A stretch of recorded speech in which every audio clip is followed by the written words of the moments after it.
You subscribe to Pando? That's so hot.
All right.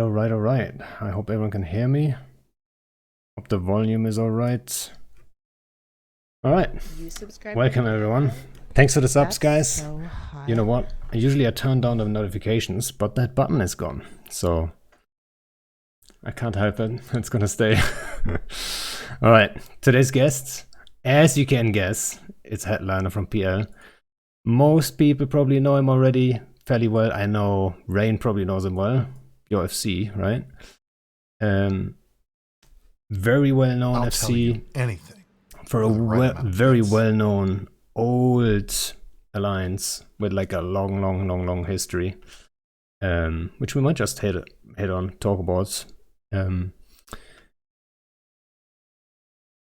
want to note also I might switch the FC chat, like the dates, to Fridays. I'm not 100% on it yet, so for those who like sit here thinking, okay, it's always Sundays, I might switch this week. But one of the problems I would have with Fridays, Hedliner is actually US time zone, so Fridays 2000 would probably be tricky for US time zone people, right? So I'm glad I could get him on this week. What?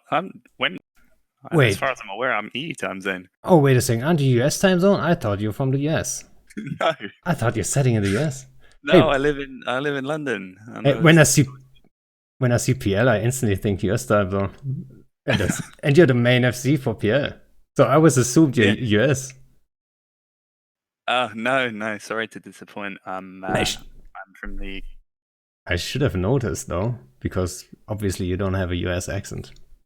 No, I don't. All right, then. So I was talking shit, guys. He's not US time zone based. But I'm glad you could make it this week. And I think the top 10 FCs, I think the list we almost got complete. I'm not sure who is on the list of like the big FCs that are currently active. But yeah, I think you're completing the list.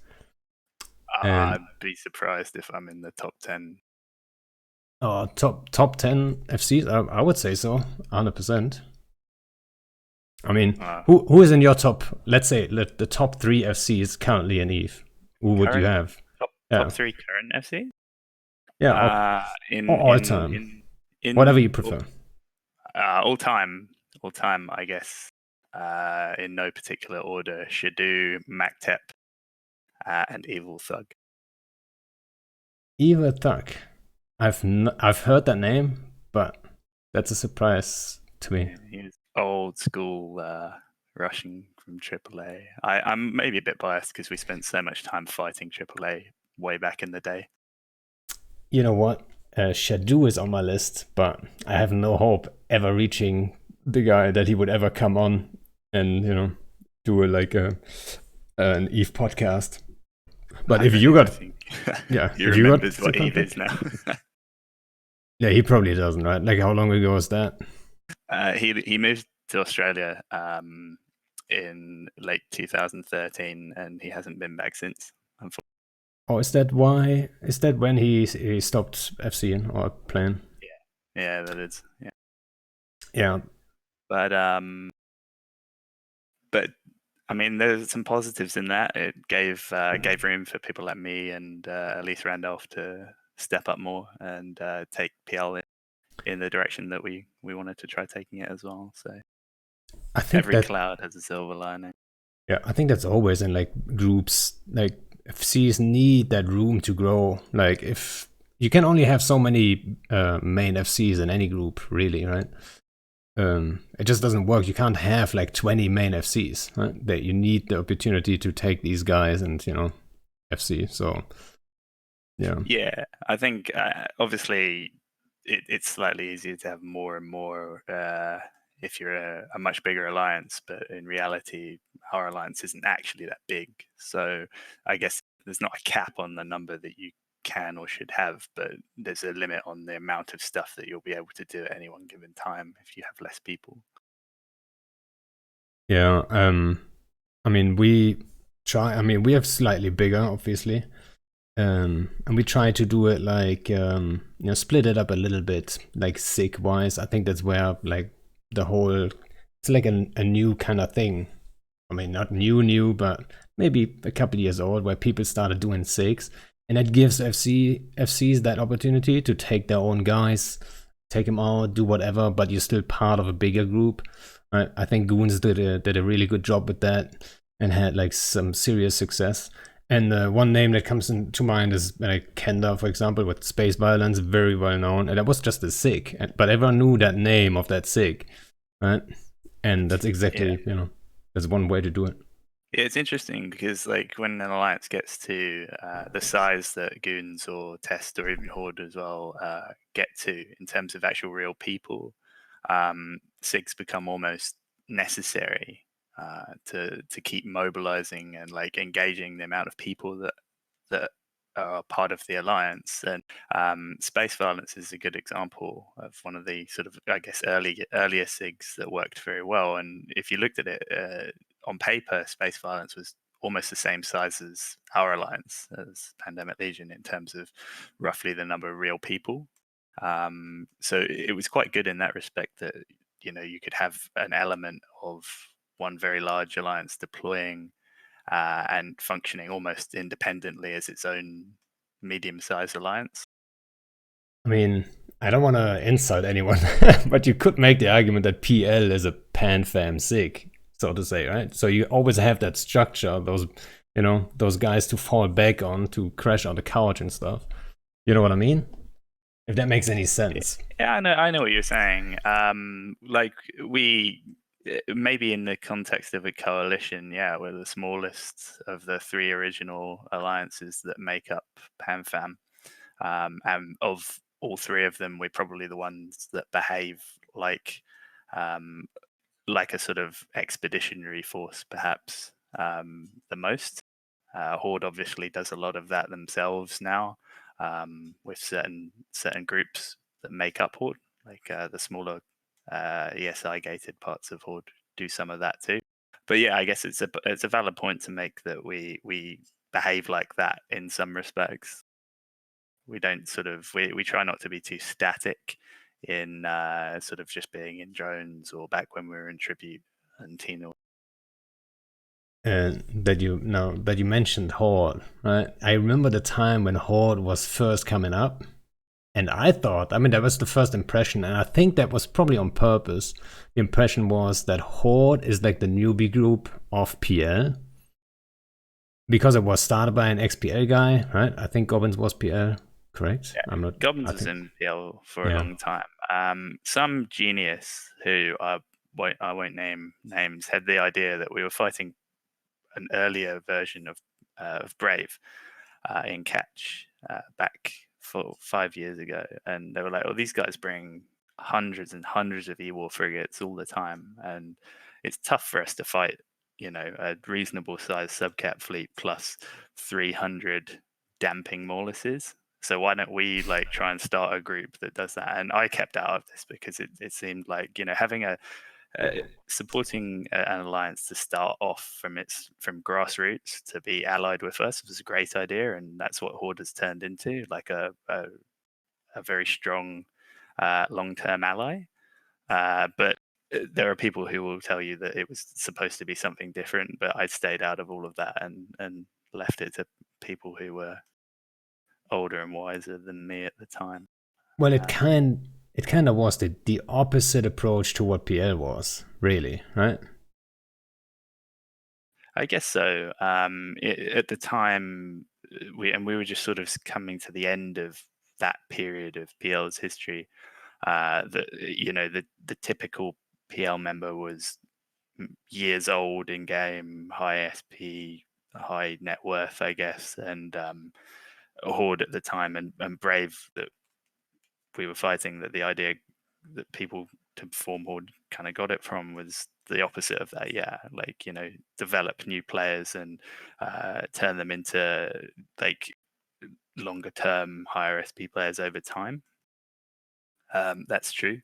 But that's really something like what I was talking about in terms of what the PL member was, is something that when I took over from Elise, worked quite hard to kind of um, divorce ourselves from what people kind of thought our members were or should be or were known to be, in terms of like the older sort of wannabe elitist type player.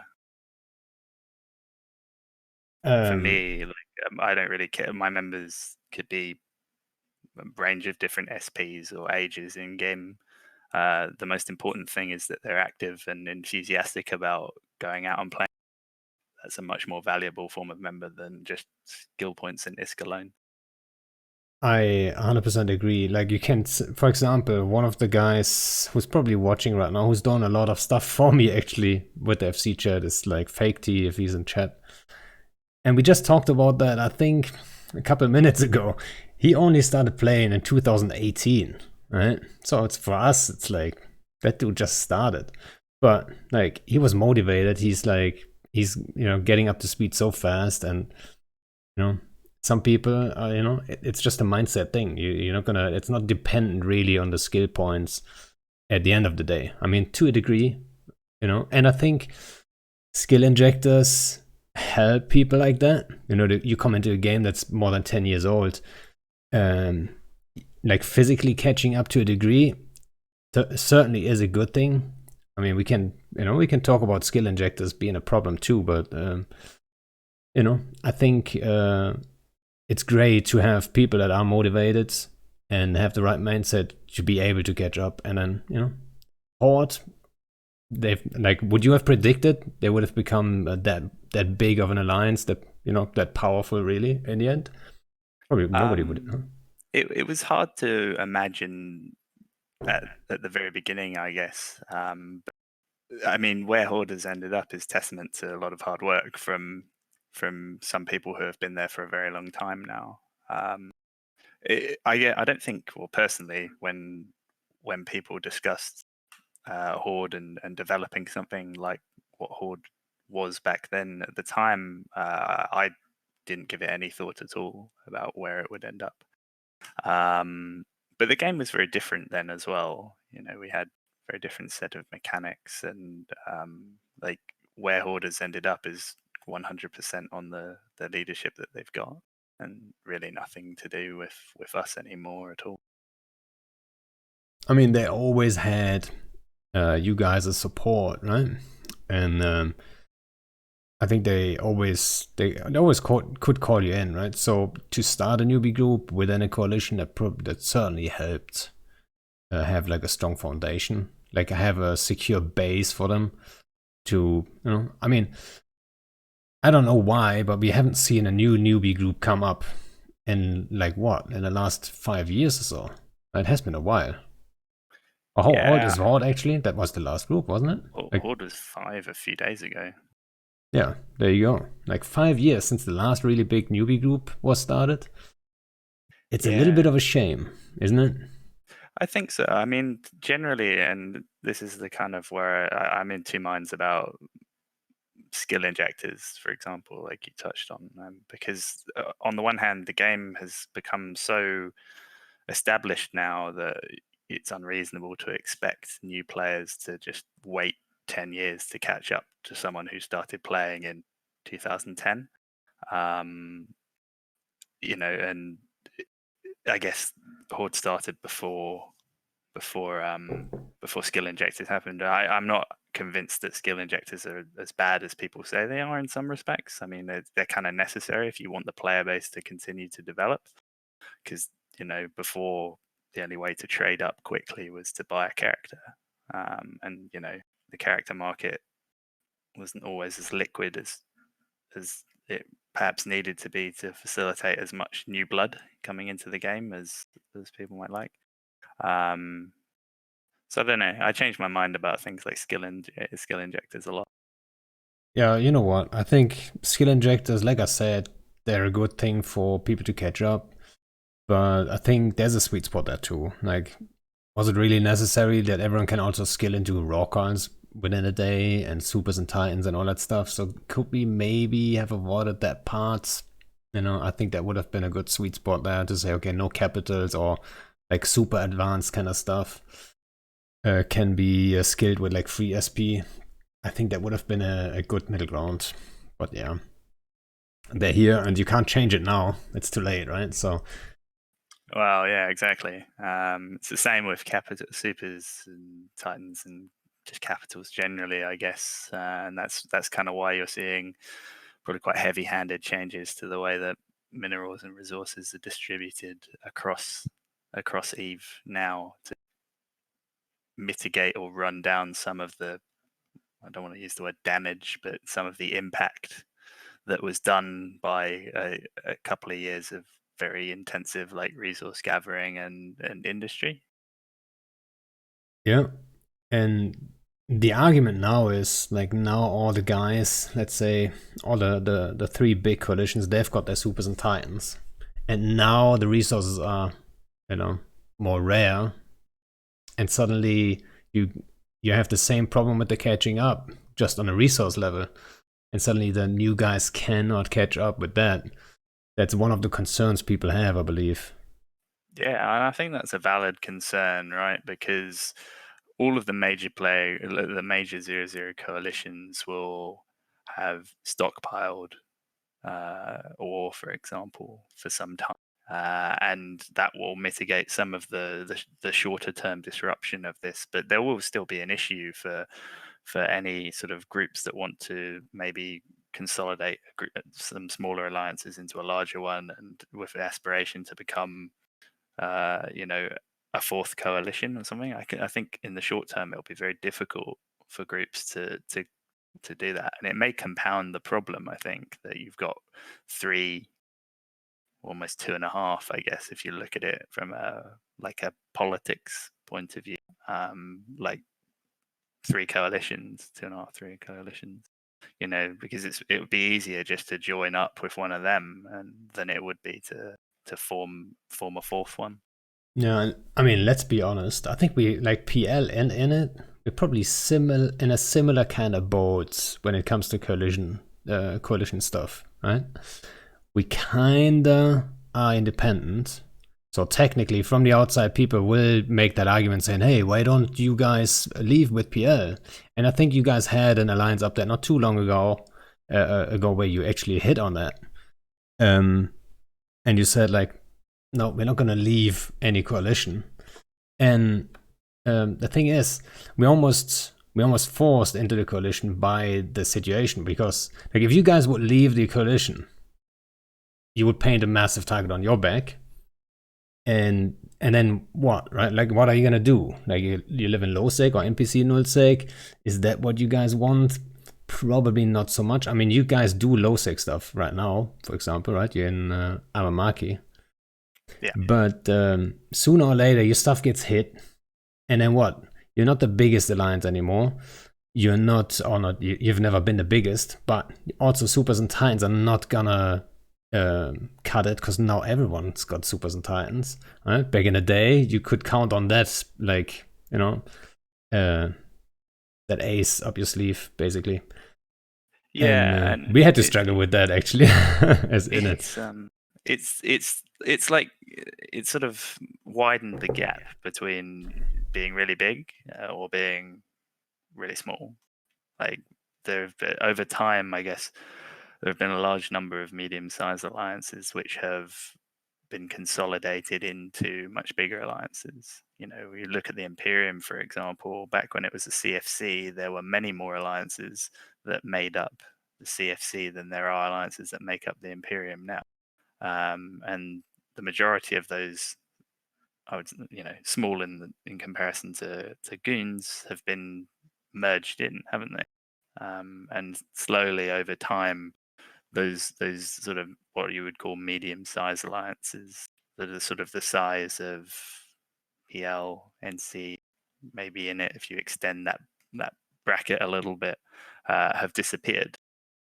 And I guess this is part of the reason why. Also, I think the identity of each alliance inside coalitions, and let's just look at, for example, Imperium has a few alliances, but really they don't have their distinct like identity. I feel like sometimes, right? I feel like we did a decent job of like keeping it as in it. That's but so in general, hot. also in other coalitions, it's the same, right? It all goes towards like being that one group suddenly, right? And Yeah, I think so. yeah, I think like if you look at alliances like the Bastion, TNT, Lawn, for example, they're really just an extension of goons now. And you could say the same about some of the legacy alliances as well. They function kind of as legacy and do their Voltron forms rather than, I can't remember the last time, say, I don't know, a Victus went and did something completely on their own, despite being on paper bigger than my alliance, nearly the same size as NC. yeah. I think those alliances, they rely on the coalition content, right? Like, it's all about content. What we do, it's just content creation, right? We have to entertain our guys. So when you go out and you entertain your guys, whatever alliance is also able to join your stuff, they might just after a while rely on you as the content creator, right? That's I think the same there. Yeah, I think so, and I'm not actually an expert on or particularly knowledgeable on how coalitions like Legacy function, but on the face of it, that seems to be the case. Yeah. Yeah, and I think it's the like. So what's pushing alliances? What do you think pushes alliances, like of any size, into those coalitions? What's the number one factor that you think is the reason for that? I think it's just now it's more convenient, right, to just consolidate everything in one, in terms of infrastructure, both in game, out of game. I look back at what happened when the CFC was broken up and sort of became the Imperium, moved to Delve. You know, really the defeat in the north strengthened the Imperium like significantly, because it allowed them to go away and look and say, okay, well, we had all these alliances before, which some of which took like the brunt of the fighting at the beginning of the war and paid quite a high price for that, and we were weaker because we were sort of spread out geographically and less concentrated in terms of getting people in one place. And now in Delve, you don't have that problem so much, I guess. That for me, that's when things started to change. Yeah. So what I always say is the whole ACL approach of things is helping the building of coalitions. Like it basically makes like so one of the biggest mistakes that might be one of the biggest FC mistakes they ever did was introducing alliances in the first place, because that now has the structure, so you can organize all those corps, and then suddenly they're like, oh yeah, we have one alliance. It's easy to work with another alliance, right? Boom, you've got coalitions because alliances exist in the first place. I mean, from a gameplay perspective, it would be a shame to delete all alliances, right? I'm not saying that should be a thing, but if you see it like that, you know, now we have coalitions already, and now with the ACLs for jump bridges, ACLs for bookmarks, ACLs for like all kinds of things, right? Citadels and all that shit. It's basically like they created coalitions, they just didn't put a name on it. You know what I mean? The structure is there, it just doesn't say it's Panfam, it doesn't say it's Imperium. You know what I mean? Yeah. I mean, I guess in terms of sharing infrastructure and information and stuff like that, it's never been easy now with ACLs. That's true. You might be wrong, but isn't Hedliner NC? I hope I wasn't wrong there. I'm pretty sure he's been PL. Last time I checked, I was still in PL. I had the shirt, so you know. It would have been awkward. Yeah, so nearly as awkward as assuming I was an American. First he's American, now he's NC.2. Yeah, but coalitions are like a massive issue, I believe, and I think you guys probably agree.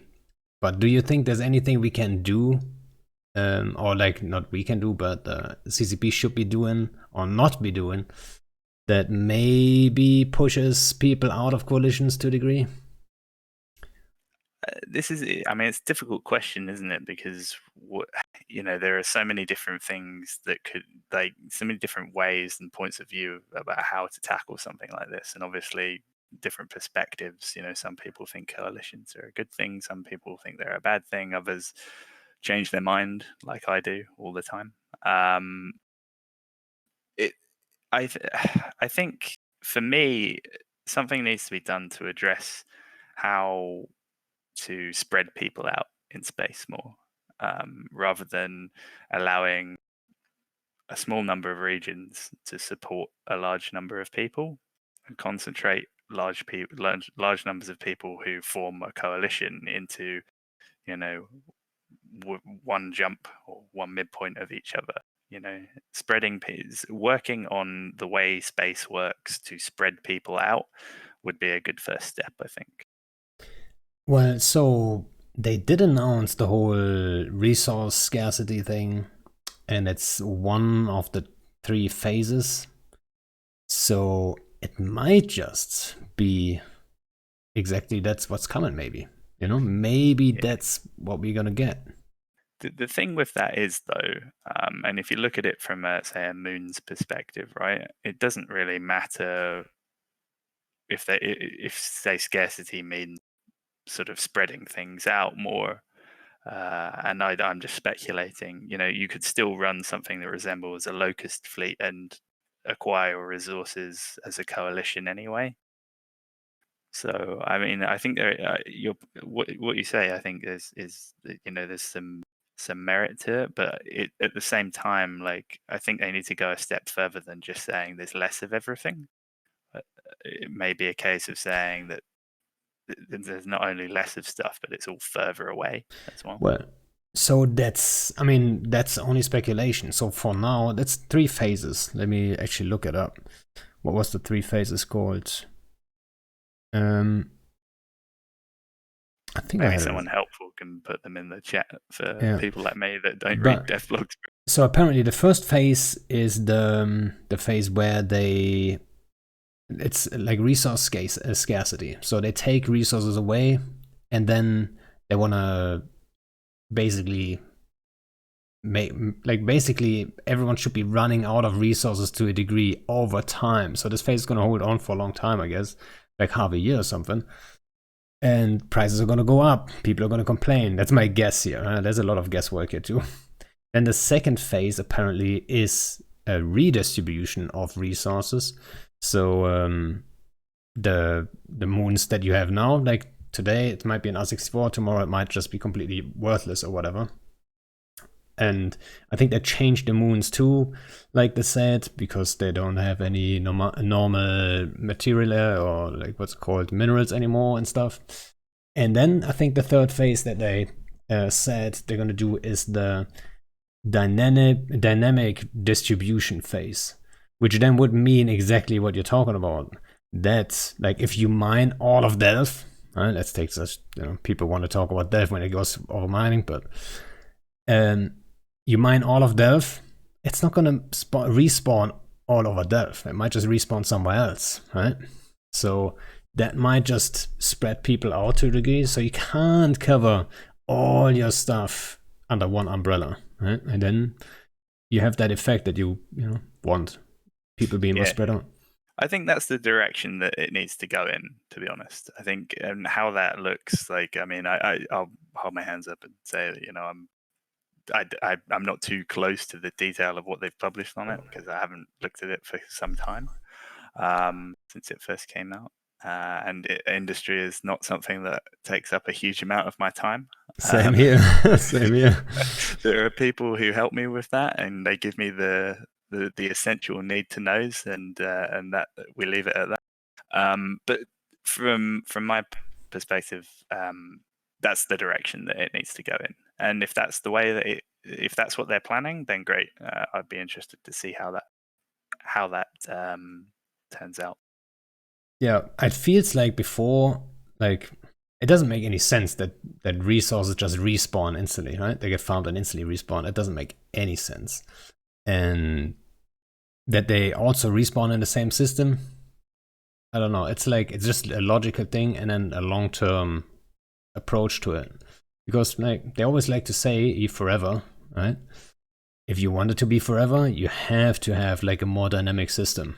And that would be a really good step up. I agree. And another thing, so. Another thing that they announced, not in detail, I think that's going to come actually tomorrow or Tuesday. There's going to be a big patch with like very impactful changes. They're talking about capitals, right?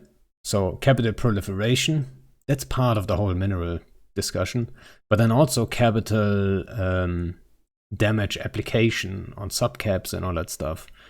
And that's another long-term thing, because then it's not going to be that one, like the go-to move to just drop supers and titans, right? Titans already fixed, or not fixed, but you know what I mean.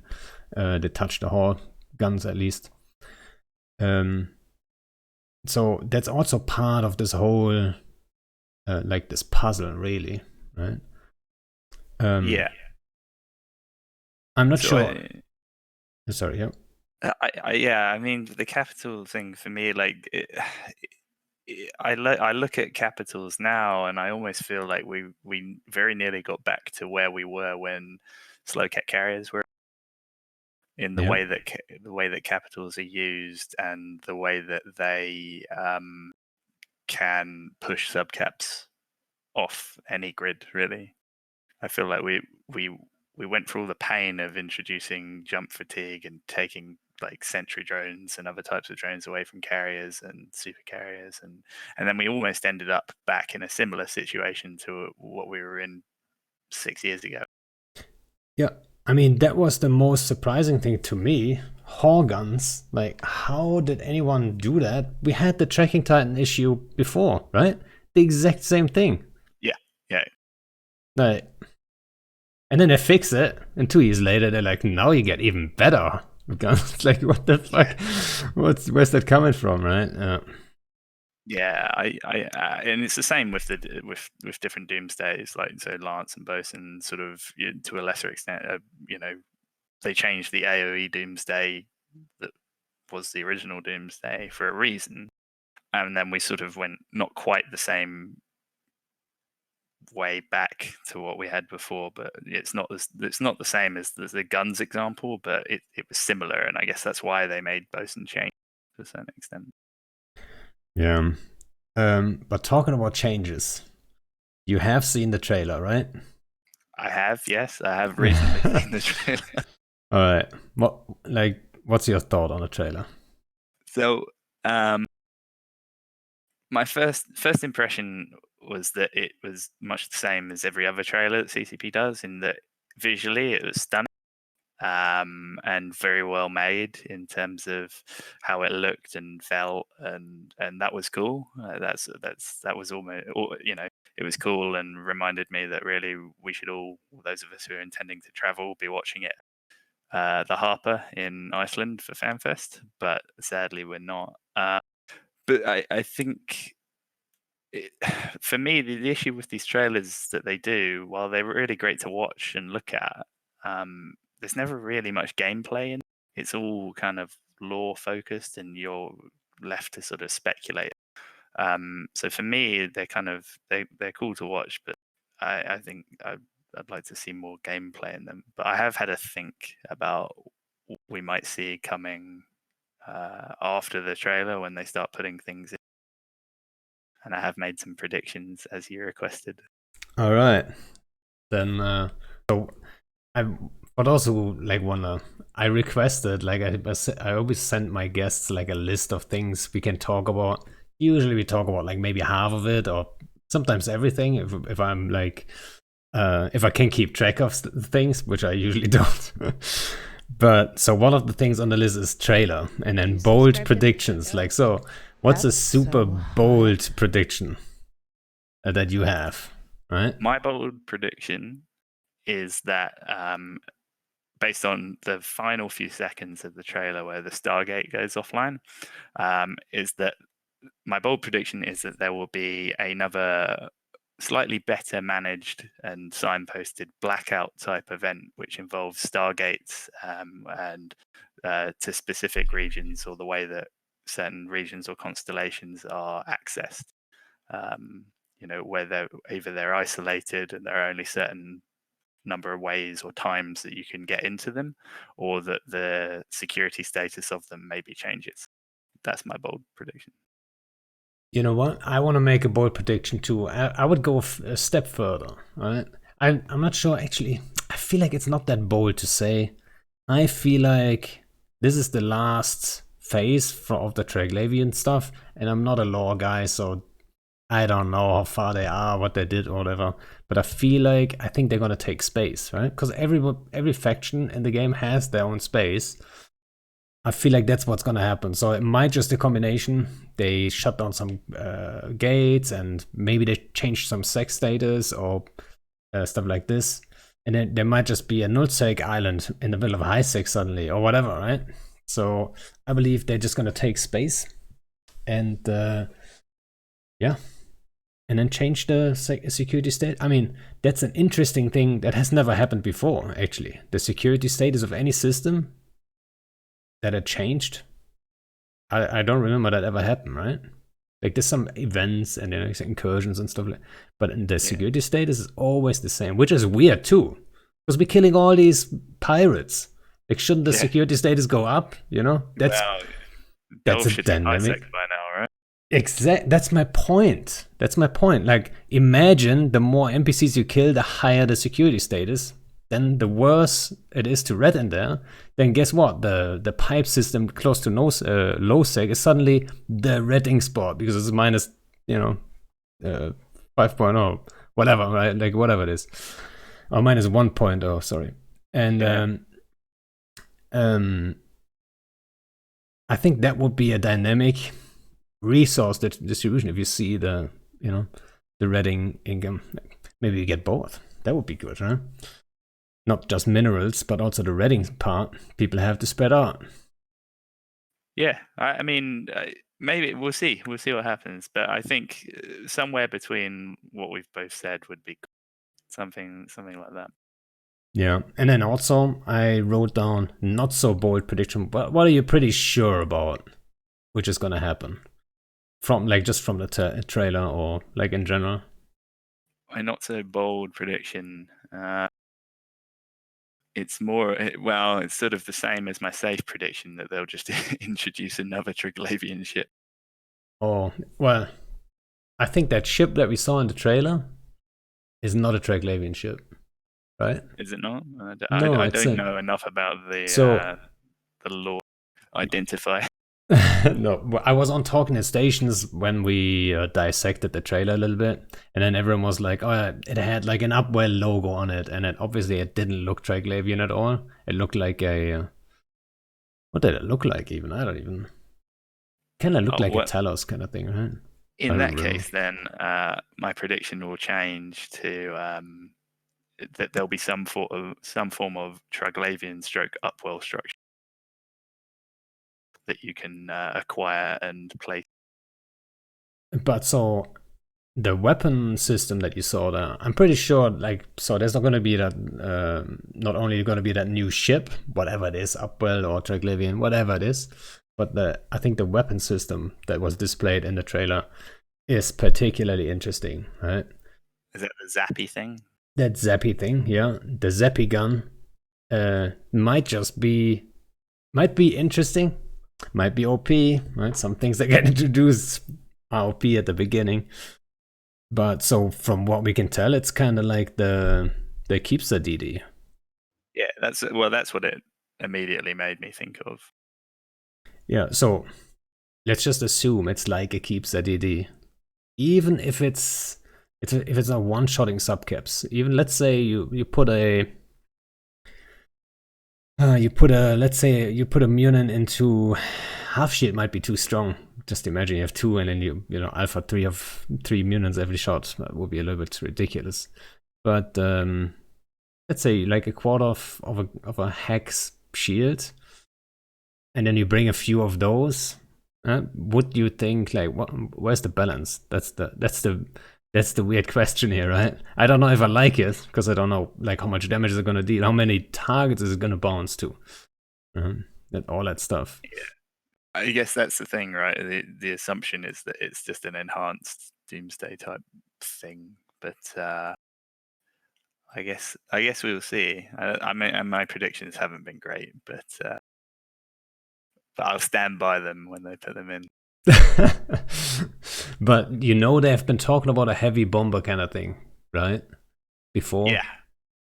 So my instant thought, and I don't think that's right, so I'm not putting that down as any prediction. I do not think that's the heavy bomber approach, but that made me think that's probably the better approach to bombing.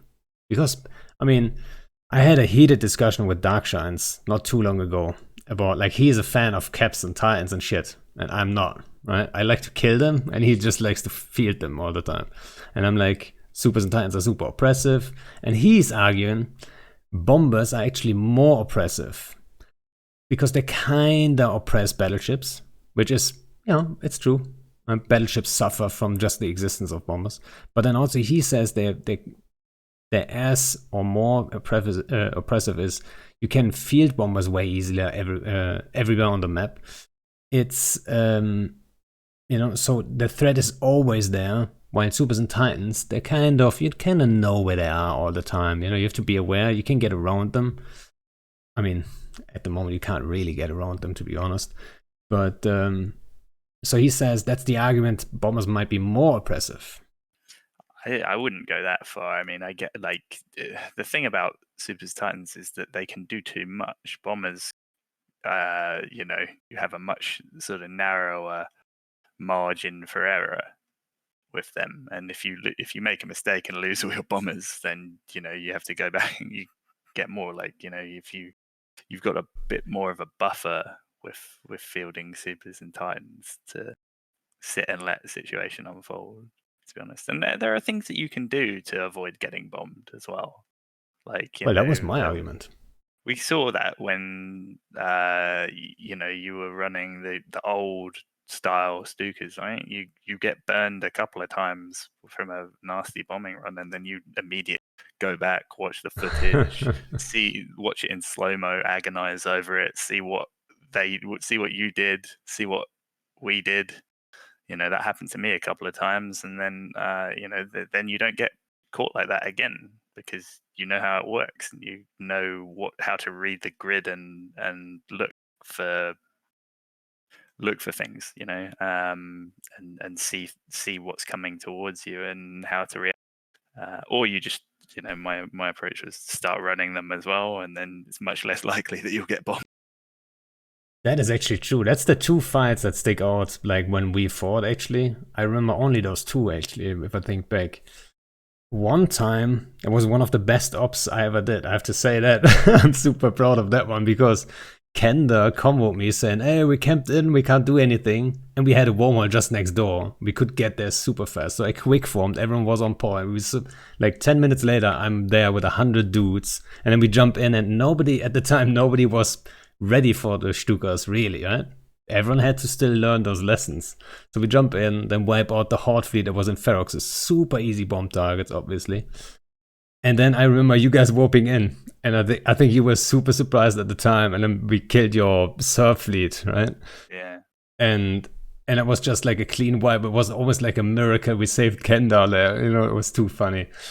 Yeah, and that's exactly the fleet that I'm talking about, because afterwards there was a video. One of your guys made a video, and I just watched it back a couple of times, right? And he very helpfully slowed it down as you were positioning the run in slow motion, so it was like a perfect educational video to watch. And then I went out and bought a bunch of bombers and command destroyers, and we started doing it as well. And we just literally, for hours and hours and hours outside the fort we staged in Geminate, just did bombing runs on like carriers and cargo containers and stuff, and learned how the bombers moved around and what the limitations were, and understood the ranges and stuff like that. And so once you learn that, you can avoid bombers much easier than you can avoid getting stuck in a dicta bubble and having a recon 100 super carriers on you. Yeah, and I remember the second fight I still remember is you were in Stukas and I was in Stukas, and that was the only time ever that there was like two Stuka fleets trying to get around. Like I felt like it was a learning experience for both of us. We were both trying to figure it out, and I'm like, so how do we do this, right? Like, is he gonna surprise me now? Like, does he have maybe, because I knew you were looking at it on your fort and stuff, like maybe he found out a trick. I don't know yet. So I was a little bit worried. But then, you know what I figured out in that fight was, as long as I'm hunting you and you're burning away from me, you can't do anything anyway. Like, exactly. What are you gonna do, yeah. Right? So, and I think actually you realized that I was bushing after you, and then I bushed one more time extra, and then we scrambled you, and you got left behind. And if they see us down in the Stuka fleet, it's like complete chaos, right? It's like, so you had to warp off, right? So one harpy died, and it was the fight, but it was a fun fight anyway. Well, yeah, and that's what I enjoyed about Stukas so much, is that there hasn't been another doctrine that I have used in a long time which had such mobility. Like you would travel all over the grid, hundreds of kilometers at a time. If you were fighting with other people and you knew how to move properly, you could go to one grid. There might be a fight happening 500 kilometers from you. You could go get involved with that and then detach from that and go back and resume shooting at capitals that were tackled somewhere else on the grid. Or it was just a great way to move around and fight sort of independently or with other people. And I have a bit of an issue, to be honest, with what they did to command destroyers. I don't think that maybe they needed some changing with the microjump field generator, but I don't think what they've done to them is really a suitable change. I think they could have done something that was less restrictive.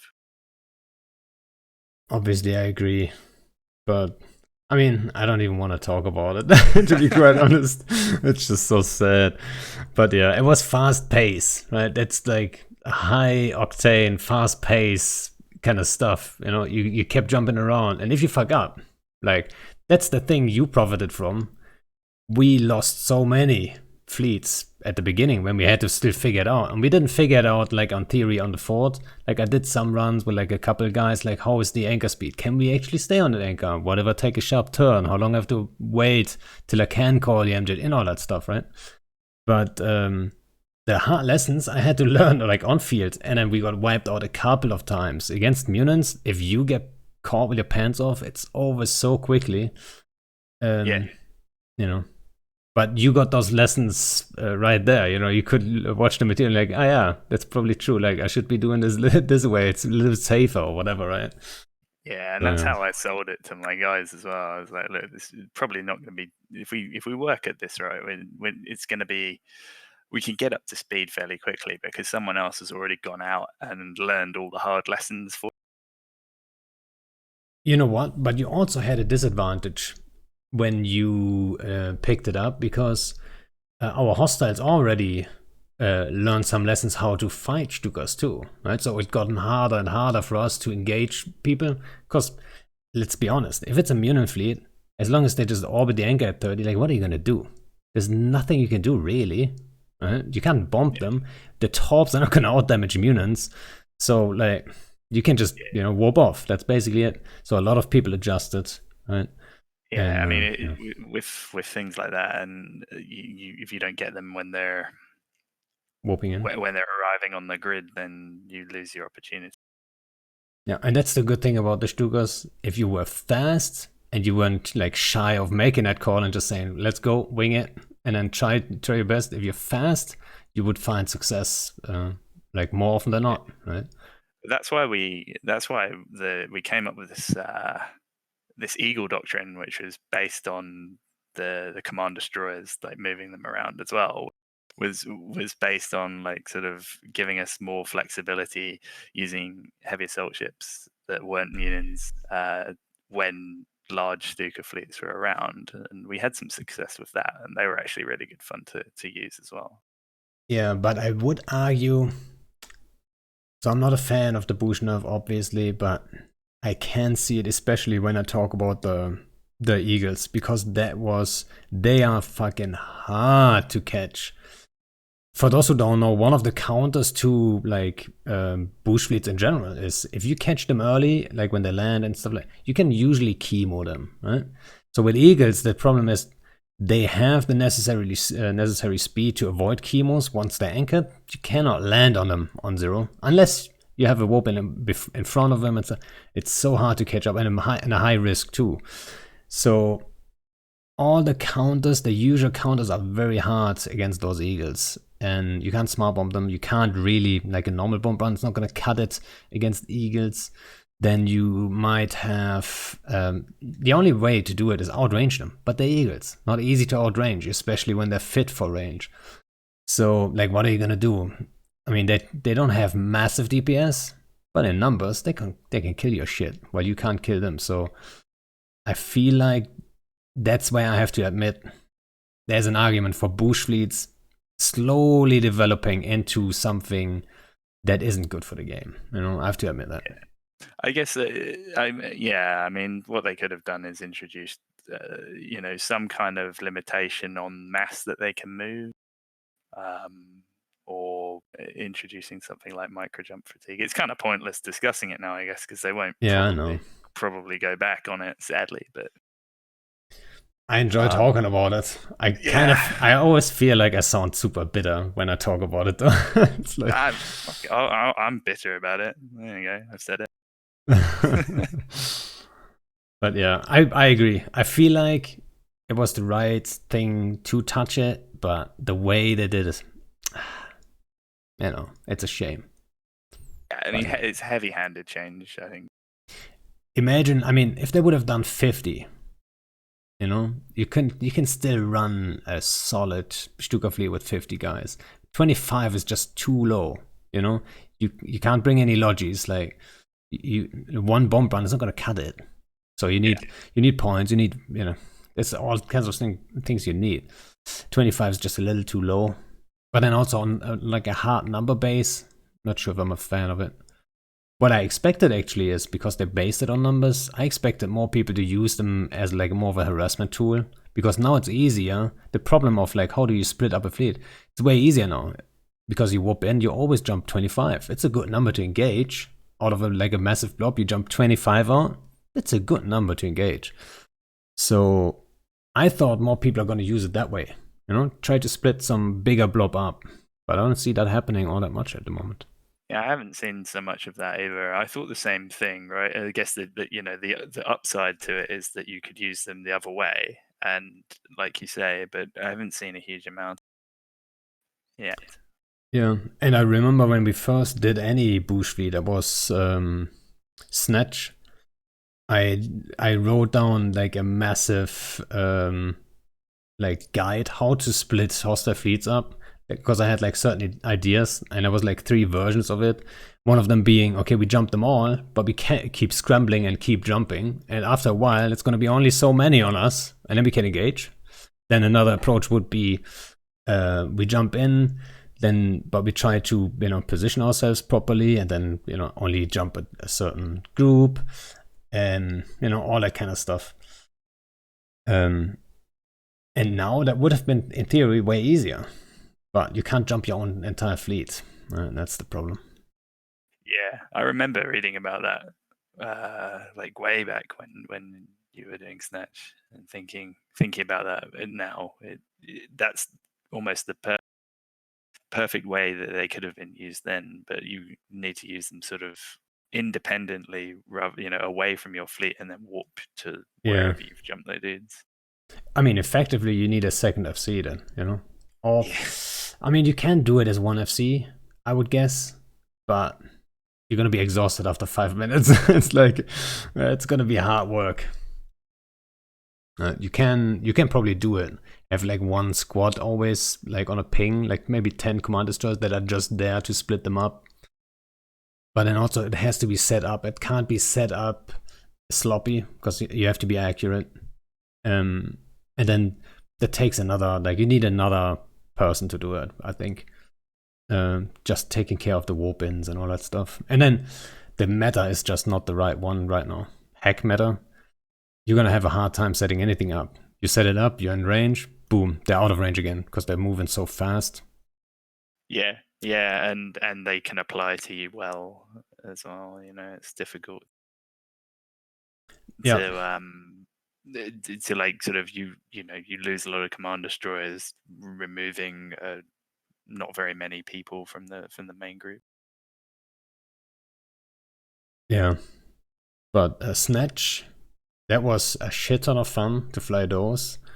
And for those who may be not aware, Snatch is like not AB based, but basically you're one blob, you just move with MJDs, like only, exclusively, and you have to call like certain people to MJD to the right direction and all that stuff. So way harder to FC, and I think that taught me a shit ton of lessons that are needed for Stuckers to make that work. But I mean, it was a shit ton of fun, but hard work. Way harder to learn for people too. So I think nobody wanted to pick it up because it wasn't that effective. It wasn't as effective as Stuckers. It was just effective fun-wise. Yeah, we tried it and I struggled with it. We didn't have much success. I think everyone struggled with it, including us. But I think at the beginning we got like kind of lucky because we were the first ones. We were the first ones to test it. And then you always have that advantage, at least. If you do something the first time, nobody else knows how to counter it anyway. So we had that freedom, that little bit of room to get those first lessons in and not completely get wiped out. And we got wiped out a few times. I remember that one time when NC actually brought like a smart bomb on each of those Macarids, and they expected me to warp on 0, and I did. So that was the end of that Snatch fleet. I remember one other time as well. I think there was a timer in Catch, like 2017. The NC solution was that they had a Macarial fleet. They just all put Sinos on the Macarials and lit them all up. So yeah. That's funny. We had the same thing with Culture. The Culture in Fountain, and they did it in Feroxes. And every Ferox had a Sino. So the idea was they can't boosh us if we have the Sino up. But the problem is, we boosh in, we boosh out, and it's so fast. Only half the fleet lit the Sinos in time. And then the other half was spread around this grid, lighting Sinos everywhere. It was just ridiculous. But yeah, it was good fun. Or Scram Chains were another counter that was obviously... We kind of saw that coming. So we had ECM bursts. That was helping us. That's exactly what it is now with the MGDs. You only jump 25. Yeah, if you ECM burst, only guys who haven't set themselves up properly. Yeah, and like if you ECM burst, not everyone's gonna lose log. You just want like 20 guys. So those lose log, and boom. Yeah, it's perfect then. So yeah, I kinda miss the good old snatch times. Alright, so a bold prediction, we had that one. Pretty safe prediction, we had that one. What about like recent changes that they already did? Do you have any recent changes on your mind that you feel like are like really good or really bad? I mean, the whole gun change that we talked about already, I'll quickly say I think that needed to happen. I like that you can still have them on dreads, though. I think that's where they should have been placed originally from the start. I don't necessarily think they should have ever been on Titans to begin with. So I think that's good that they're on dreads, because dreads are much more killable than Titans are. I mean, for smaller fleets, dreads are fucking hard to kill, right? That's true. That is still true. Although, I mean, it doesn't take many Kikimoras to kill a dread now, does it? Let's not talk about Kikis, please. Right? Okay. We're talking about Snatch and Stukas being nerfed. Please, not talk about Kikis. All right. I mean, it's not really a change. It's just something they did. I think that the low sec event that they ran was cool. It generated some interest. Like for us at least, we'll go to low sec and see what this is about. See if more people come to low sec because they're making some arbitrary event. I thought that was a cool, like, short term that they did, that I'd like to see some more of. Things that if they could come up with more things like that. The warp speed thing I'm in two minds about, because really it feels like it just makes it easier to bail out and put distance between yourself and what's chasing you, which is already quite easy to do in low sec. But it might also be easier to find stuff and hunt stuff, right? That's the way I looked at it originally, and then my mind was changed by Muck Barovian. When we were chasing some jackdaws yesterday for like 8 jumps, and it was impossible to catch up with them. Muck Barovian might just be on my list too for like future guests, actually. Yeah, he's in my list of best FCs, current FCs, I think. Oh, really? I really enjoy working with him. We do a lot together, kind of like joint fleets and stuff, and testing ideas that he comes up with. Like all those missing blocks in my Theorycraft time spent on section, they're on his card that you can make for him. Yeah, I should have asked, actually. Like, 1 at theory crafting? Come on. You just talked about you were outside the Fortizar doing stuff. I would say that counts as theory crafting a little bit, right? I mean, yeah, I guess I took it in the literal sense of, do you sit down and think about making doctrines and stuff like that? I prefer not to do that. Muck's very good at that. And what I really enjoy doing, working with him, is he goes away and does a lot of very in-depth thinking about things that he wants to try. And then I get involved with the actual practical testing of that stuff. So I guess it does count as theory crafting, really. But yeah, maybe I was a little bit too harsh on myself. That's a lot of times, though, in I think in all bigger or more successful groups, you always have that team. You don't have that one guy doing everything.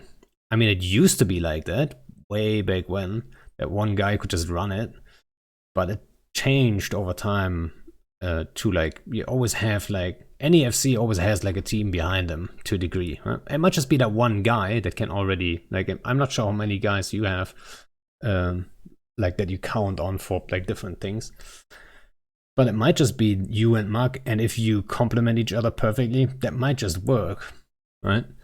But you always have that team. right? Yeah, the team it's essential, and a lot of people don't see it, right? Because I guess the FC name kind of washes a lot of other stuff away, um, from the outside at least. But like, so some of the better, like me and Muck have worked together for a long time, and it's one of my favorite ways to run fleets is to like tag team it with him. But yeah, like there are lots of people. One of the things that I've tried quite hard to do over the last few years is to sort of build that team of people that sort of all play a part in running running any given fleet or setting like deployments up and stuff, because that's really important, right? No one person can do it all, and it's even more important, I guess, when you're a smaller alliance and you have to have people, like more people doing more to compensate for your lack of numbers. Yeah, I would always. Sorry. That was it. Yeah, so I would always say you can do it all on your own, once or twice, but long term it's not gonna work. You know what I mean? Long term you're gonna be so burned out. I mean, it's already most FCs already spend way too much time in this game anyway, and then if you take on everything on your own, and some FCs tend to do that actually still, I feel at least, and then you can't. It's not a long term thing. You can't keep that up forever. And I think that's one of the I mean, in my opinion at least, it's an underrated quality of an FC to be able to say, okay, no, like I'm not gonna go like super hardcore and like gonna sit down and do this and do that and then plan a deployment and form every fleet every day in all time zones and all that stuff. But to just say, okay, I'm not gonna do this on my own. Like, how do I get other people involved, right? Yeah, delegating is important, but like developing like people around you to sort of have the willingness to do that, and have the confidence to keep taking on responsibility when they're learning, going up a learning curve, and mistakes get made, and difficult situations, it doesn't always work out, and like that's really important. I think is to sort of like one thing I've tried quite hard to do over the last 3 or 4 years is like almost promote the fact that I make loads of mistakes running Yeah. fleets. It happens all the time. There's nothing necessarily wrong with it. It's frustrating, and when things don't work out, and it can knock people's confidence and stuff. But there's nothing necessarily wrong with making mistakes, provided you learn from them, right? And we'll go back to the Stuka example, right? That was one example of making a pretty big mistake, which turned out to be quite a useful learning like opportunity as well. And in turn, we started running a different type of doctrine that required more people to step up and do things. That meant that they had to learn things. It can be quite productive like that. It's difficult to kind of own mistakes that really piss you off or that you're not very happy about. But that's probably my what I would say is NEFC's best underrated quality. But you're also known as Rageliner. And now you're saying like, oh, everyone's making mistakes. It's totally fine. Like that doesn't fit. Like, where's that name coming from, Rageliner, right? Like, have you got a long history of raging, or did you get rid of it? I mean, like anyone, I have a temper which at some point is gonna go. This rage liner thing, I think, comes from some stuff that ended up on Reddit like 2 years ago. And what I would say to that is that a lot of FCs lose their temper or have like their patience evaporates at some point. For me, like the only thing that really these days really annoys me is like just sort of when things start to break down. That frustrates me. Like if we're not kind of if we lose coordination and like things get missed because we're not coordinating or communicating effectively. But that's a process that has to be managed by like me and my fleets and other people who are participating in them. And it's, I guess it's easier to focus on the negatives rather than the positives sometimes. I mean, I don't think personally I'm in the long time that I've been running fleets, wouldn't say that I'm any angrier than some other FCs that have come and gone over the years. Like Shadu was a much angrier man than I am. So is MacTep. Pro God Legend has his moments. You know what? Pro God Legend Vince- is a special case, though. Why is it? Why does he get a pass on the rage? You know what? I always think his raging is always part of the entertainment. You know what I mean? Like there's some people that just are good at raging too. And I think Pro God Legend, he's so known for that by now people join probably just to have him rage. So it's not a negative thing then, you know what I mean? If I would rage, I might, like, they're not used to this. Like, I remember one fleet where I really raged, and I was like a raw card save. Actually, you don't know those too well. You don't have to save raw cards all that much. But Not that's anymore, frustrating to me. Like PL didn't have too many raw cards out mining all the time, did you? No, not since we left Tenal. Not really. Not a huge number.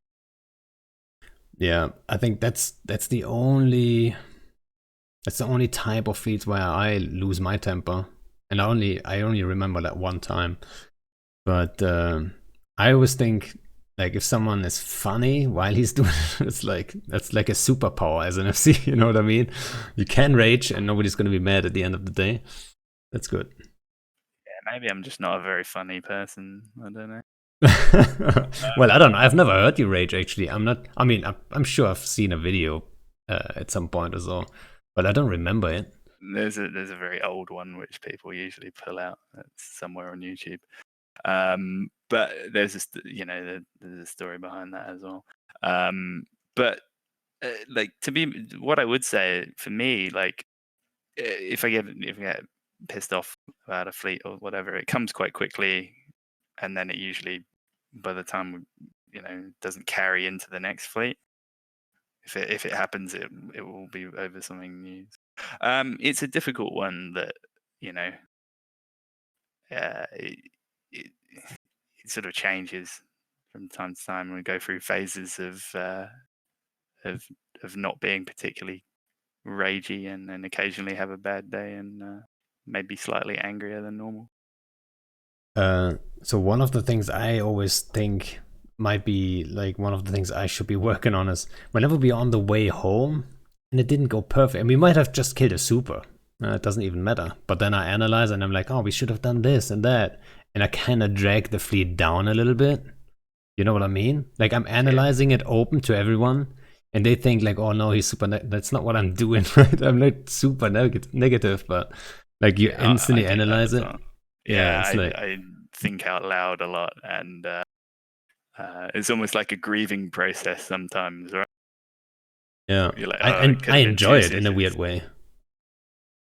I really enjoy it in a weird way. Like let's say we done something and we kind of missed the objective, whatever it was, maybe killing a super, maybe defending this. And then I kind of enjoy analyzing what went wrong and stuff like this. And people take that the wrong way sometimes, I feel like, right? Yeah, I know what you mean. I mean, sometimes you need to like talk this stuff out, right? And if I do it, hopefully it's sort of to stimulate a little bit of discussion about like how the fleet went, what people's observations were. But I understand people, like some people don't ever like want to offer their opinion like that. But it's helpful.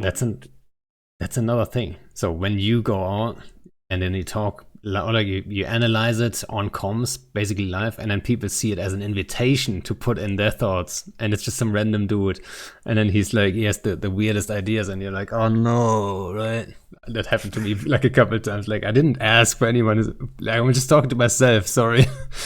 It's like, oh, and then like one of the comments, like the typical, hey, you can still run Stukas, you just have to split it up in 4 groups, right? This kind of Who's stuff. gonna do that, honestly? Exactly. Like 4 FCs are gonna do that, maybe at some point. But like, come on. You need like 4 times the MJDs and all that stuff. But it's like this level of like input, then, you know. It's just, you know, that gets frustrating sometimes, so I don't mind so much anymore. But yeah, so if you're not the rage liner everyone expects, then what do you think, like, what do you describe your FC style then? Like, not saying that raging is an FC style, but you know what I mean. Some people would say it is.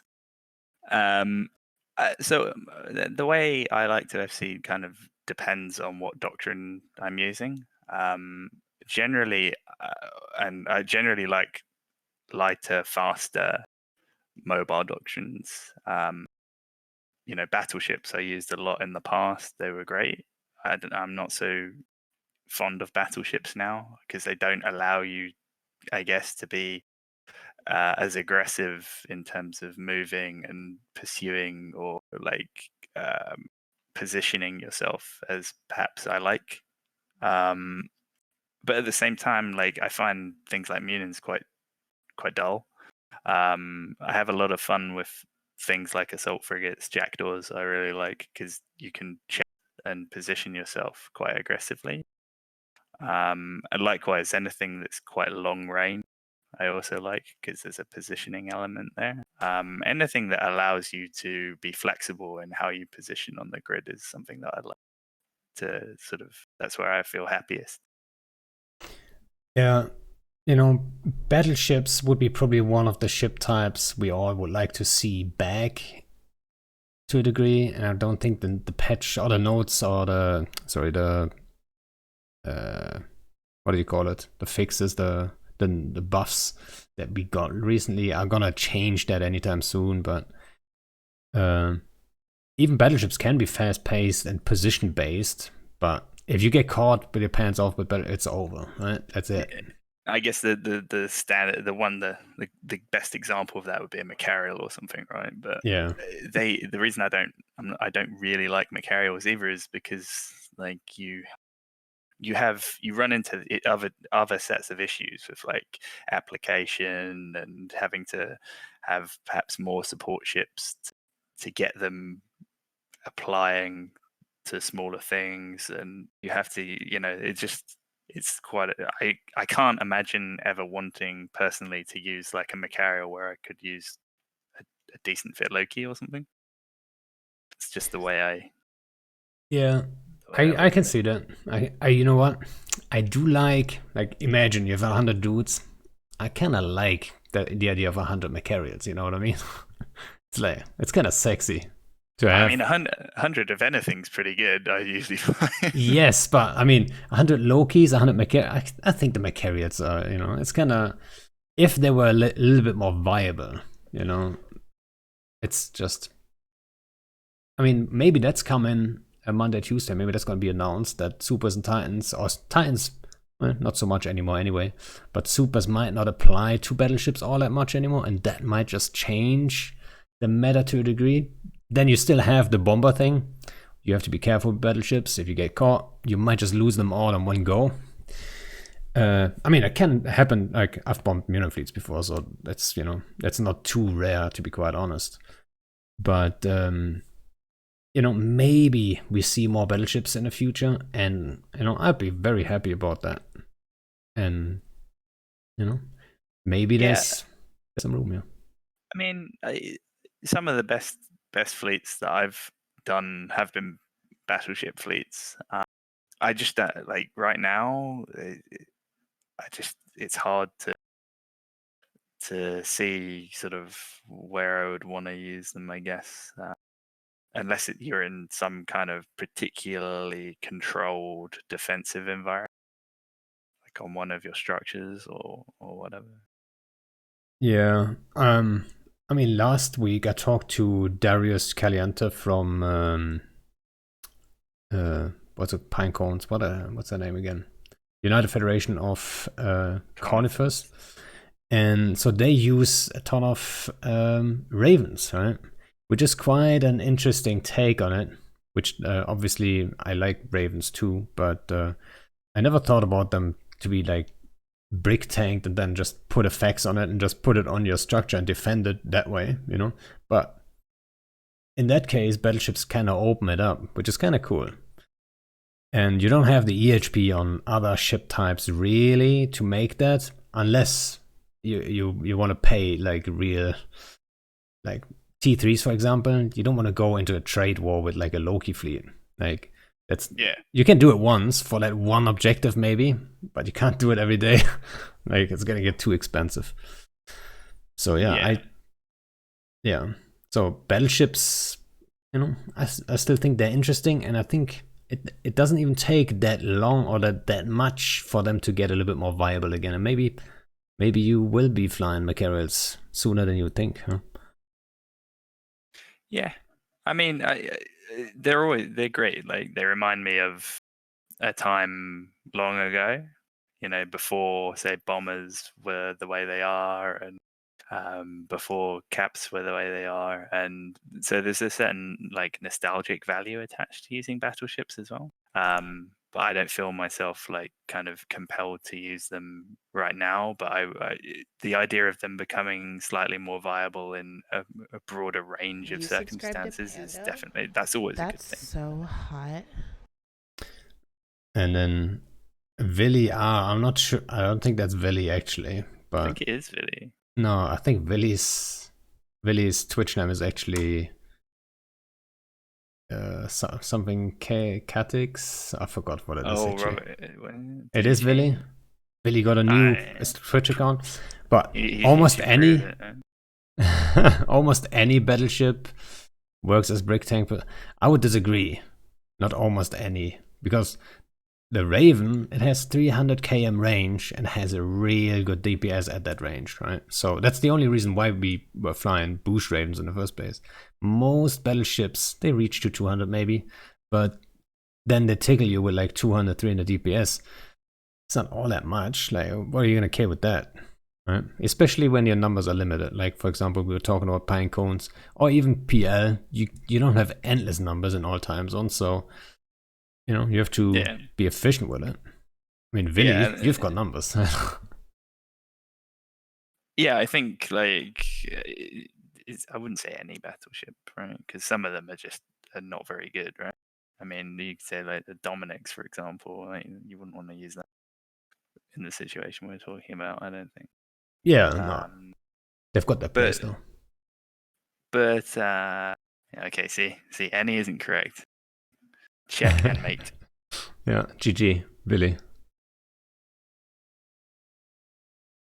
But a large chunk of battleship can work. Yeah, I guess.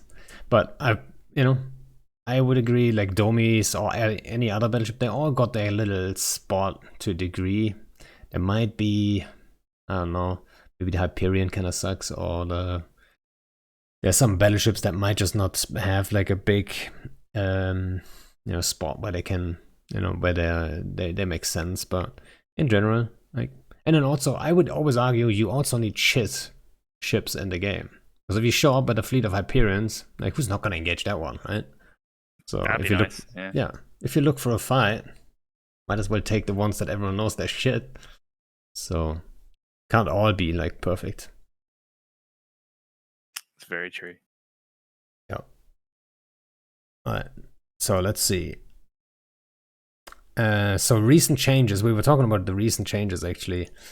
Let me go through the list. What we actually had. Siren nerfs. That's also a big one, and it goes in the right direction, I believe. Or actually, say what? No, I think so. I think that's the right. Like, I think that what they're doing to sirens is probably correct. So would you say they hit the sweet spot, or would you say sirens should actually get nerfed more or removed, or the role changed? I don't think they should be removed. I think let's see how this goes, right? I think before something definitely needed to be done to them, because before, right, like since they introduced them, they were just their one drawback was that they were slow, and there were only 3 of them per squadron. Which, I mean, you could still work around that because you could still launch loads and loads and loads of them and continue throwing them at people. I think for now it's probably okay, but yeah, I think it's not necessarily the sirens that are the issue. It's more the carriers themselves. The NSA. Yeah, the NSA. I mean, the fact that they're so versatile, right? You can send fighters anywhere, do reasonable damage to most things until you run out of dromies. Yeah, I'm undecided about that. I think I need to go out and get some carriers dropped on me to work out how I really feel about it. Well, so the problem was always, and for those maybe who don't know what we're actually exactly talking about, I'm not sure how many new bros or whatever are watching these. So an NSA, for example, you didn't have that before in the game, that you have a mod where you can only, well, not only you boost your lock speed so much, but also you expand your lock range to like over like 3000 km. And then like it's a capital, so it's locking you instantly, has like a solid amount of DPS, and then it gets also the tackle, not only points but webs, and then on drones, so they can project their tackle super far. It's like this combination that's just so strong. And now they changed the sirens, so they're a little bit slower because they only have an AB, not an MWD. I would argue that if you would remove sirens, more people would be willing to give it a shot under umbrellas to engage something, even with bigger stuff. Let's say someone is filamenting with like 15 battleships, might just be happening, right? They are more willing to engage that roll call that they find, because like if there's a Sino going up, it's most likely going to be supers or carriers coming in, but they cannot pin you down in the same second. I mean, the projectors are still also there, also a problem in my opinion. But once you're tackled by them, usually you have like a massive problem. You can't get out, and that's why people don't even engage in the first place. So it's like one of those problems. It's the fight that doesn't happen that's really the problem, right? Yeah, and Willy says AB sirens are terrible now. Yeah, I would agree actually. I'm just undocking actually to see how fast they go. Well, it depends on the carrier. If you're in a nitty and you boost the speed, like they're fast. They're still very fast. And then also their AB fit. Their signature is not going to be huge. So try get rid of sirens in a battleship. Not that easy, really not. So it adds on the survivability, which I think kinda misses the point, right? I think so, yeah. I mean, the one that I've launched from an Archon just now still seems pretty fast. You couldn't hit them when the MW. Yeah, I guess the speed was so high you couldn't hit them then either. But yeah, at least what I tried, especially with Stukas, but also with Snatch, is when they MW towards you, you could bomb them, and then you could wipe out 1 or 2 before they even reach you. Like 1 or 2 of every set, and then you can wipe them out fairly fast. But that's tricky. You have to pull it off timing wise and all that stuff. So it takes a lot of things to get right. Yeah. Alright, so sirens, you're undecided, you say?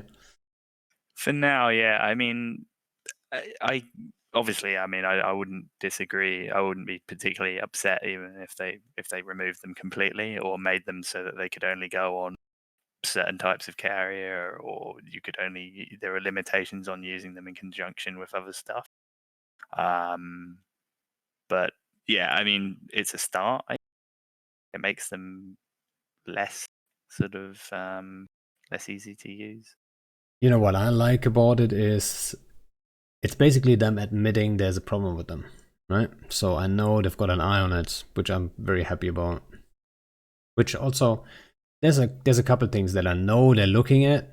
So, you know, Yeah, that's. I mean, like that's why I say it's a start, right? Like at least there's an acknowledgement that there's something that probably needs to be addressed, and now like they just have to go away, work through it, and sort of make a decision on what's the best way to sort of tackle the problem. Yes, Paulie McCoy, FC trading cards. It was an idea. Like I wanted to put some stats on the, just to display some more info, like basic info on people, and then Fobber, who we were talking about earlier, he made it into this design, and I like it a lot. So I'm actually trying to complete the set at the moment, and get like all the former guests do. And just to explain it, those points that you see, it's all like time spent on and all that stuff. So nobody went and raided every FC. I'm asking the FC to fill it out. How much time do you spend on things? Just to clear that up. Right? Mr. V, most valuable card. Mr. V is probably one of the FCs, like certainly in the top 10 of all time, right? Yeah, definitely. Yeah. He's also on my list. He's on my list right next to Shadu as like maybe an old school guy that I can get on. I know V kind of is like we can reach him at times, but he's not actively playing, so. Yeah, getting him on would be good. It would be good, but it's hard. I need to do some convincing, I guess. Yeah, you'll have to make a strong case. Yeah. Maybe if I get Shadu, I might just be able to convince V, right? Well, they were the best of friends and enemies. They were like, that was a pretty friends/grudge match thing that they had going on for a long time. That would be an epic one, an epic episode. Yeah, definitely. You know what? I never talked to either of them like long. Like I've never talked to Shadu. I only talked to like V like maybe twice or so. So we'll see. Maybe I can have someone convince them.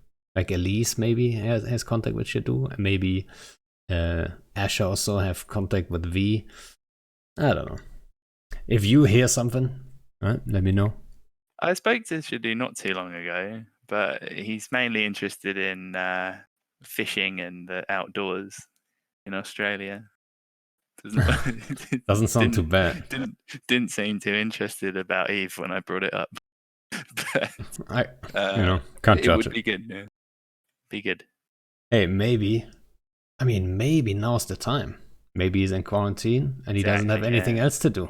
Well, that's the thing, right? And in one of my recent Alliance updates, I called out COVID-19 specifically because I think, right, while it's having a big impact on everyone's day-to-day lives and work, pressures on like how people can move around and see friends and family or can't see friends and family.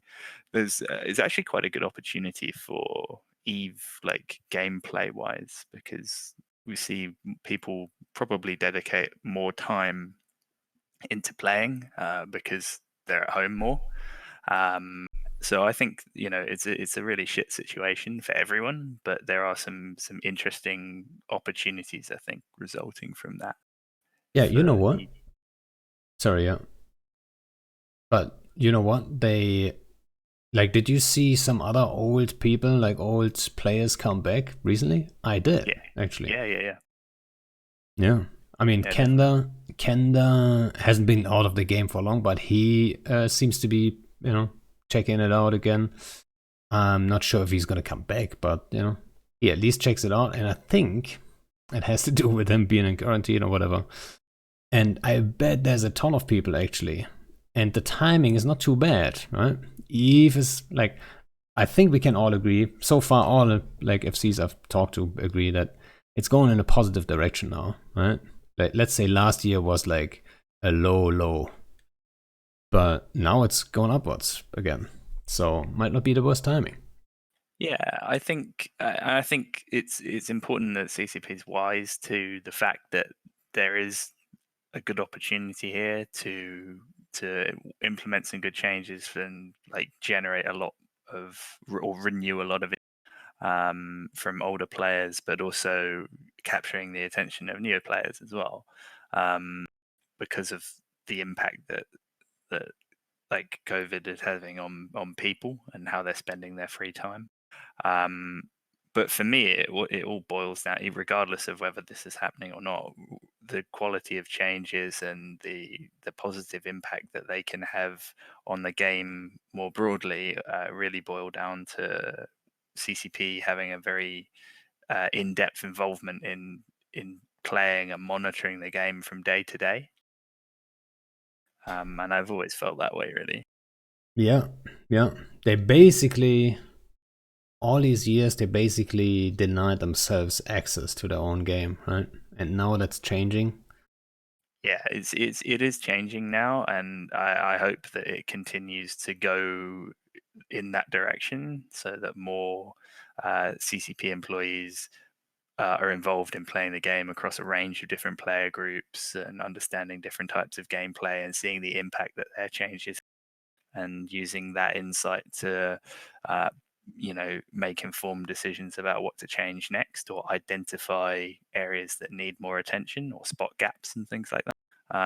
Because before I would liken it to like they're kind of making a chair or like a couch or something, but they're not sitting in it to see if it's comfortable or not. Yeah. But now it's starting to change. So what I always think is, they can only, or they used to be only be able to go by the data they get. So they only get data from fights. Really, there's a fight happening. Oh, that's a good thing. They don't see the fights that are not happening, and that's the problem, right? They don't see that we are like, for example, you're formed, I'm formed. Maybe I've got 200 people, and you're like, I can't take this. Or maybe you're like in something like you come in around injectors, but you see we're in heavy tank shit, and I've got a fax. That one fax might just make you say like, no, it's pointless, and you just turn around. The fight never happens, right? This kind of stuff. They cannot see that from just data, killboard stats, whatever.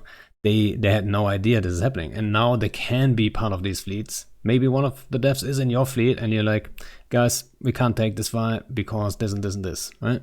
And then he gets an idea, and that's very important to him. Same for sirens and stuff like this, right? Sometimes like the sirens, they're oppressive, or they or let's say bombers, you can make the same argument. That's all this kind of stuff. It's oppressive, but if something is oppressive, that doesn't mean you get the data. Like on Killboard, it's showing up like, oh yeah, this fight never happened because, right? So yeah. And watching the way players behave and observing that is just as important as analyzing data that's recorded through whatever metrics they have, that we are not aware of to whatever extent, right? Like, because ultimately the player behavior should drive some change as well, right? And we see people overuse things, then that's a good starting point for investigating whether something needs balancing or nerfing. But likewise, there are a lot of things, there are a lot of ships that aren't used. Don't say kickies. Well, I mean, I didn't give any examples, but there are lots of ships and modules and stuff that don't get used because they don't have a purpose, or they're broken, or they're not very effective. There's all these other things that you can only really see by sort of being in the day-to-day detail of how people play the game. So I'd like to see more of that, and like to see a clear linkage between them doing that and the work that they do to provide ongoing. And I think it's important that players sort of embrace that rather than point to mistakes that were made in the past, which are no longer relevant. Like to bring the people who make changes to the game, design features and stuff, bring them along on that kind of player experience so that they can do their jobs to the best of their ability. I think that's important. Yeah, and also, so they're on a positive path, and I think most people agree at the moment to that. But then also, I fear, or like I'm concerned that at some point they might just think, okay, job done. We can't have that. Like keep going, keep going in that path. it will take a while for things to take real, like to see the real results. And I feel like this current situation with the whole COVID and stuff, that might just accelerate this whole thing a little bit. And which is like, that's why I say like the timing is, that might just be good. Might just be a good timing right now with the changes. I think so. And the point you make about like it not just being a one-time thing that gets done and job is done, that's important. Like it has to be an ongoing process that is like closely linked to development cycles and stuff like that. It shouldn't just be a one period thing that gets done. You know, it has to be ongoing, and obviously members of staff come and go. It's important that it doesn't get lost with people who move on to different roles or even different companies to work. Yeah, you know what? That reminds me of a comment I saw. I'm not sure who that was. Maybe if Willy is still here. One of the CSM guys said it. Might have been Willy himself. Saying those changes are they're gonna mess with some people's playstyle. Right? I think that's probably the industrial side of things. And he suggested that if that's your playstyle and you get hit so hard, he suggested to take a break from the game, which I thought was a little bit extreme to say, like, oh, you should maybe take a break then and then come back in 6 months, but don't be too negative about it. Which, you know, I kind of get the message, but it might be just gone a little bit far, right? Yeah, I wouldn't advocate sort of ever encouraging people to take breaks or quit. Yeah, for sure. You know, seeking out the kind of like ways to adapt to changes is probably a better. Billy says it wasn't him, so yeah. I didn't think it was Billy. It was I forgot who it was. Might have been Arid. I don't know. Yeah, I thought it sounds like wasn't something season Arif guy. would say. Well, maybe. I don't know. I never talked to the guy actually, so No, neither have I. he might just be a super smart guy. So another upcoming change that's on my list are the new implant sets.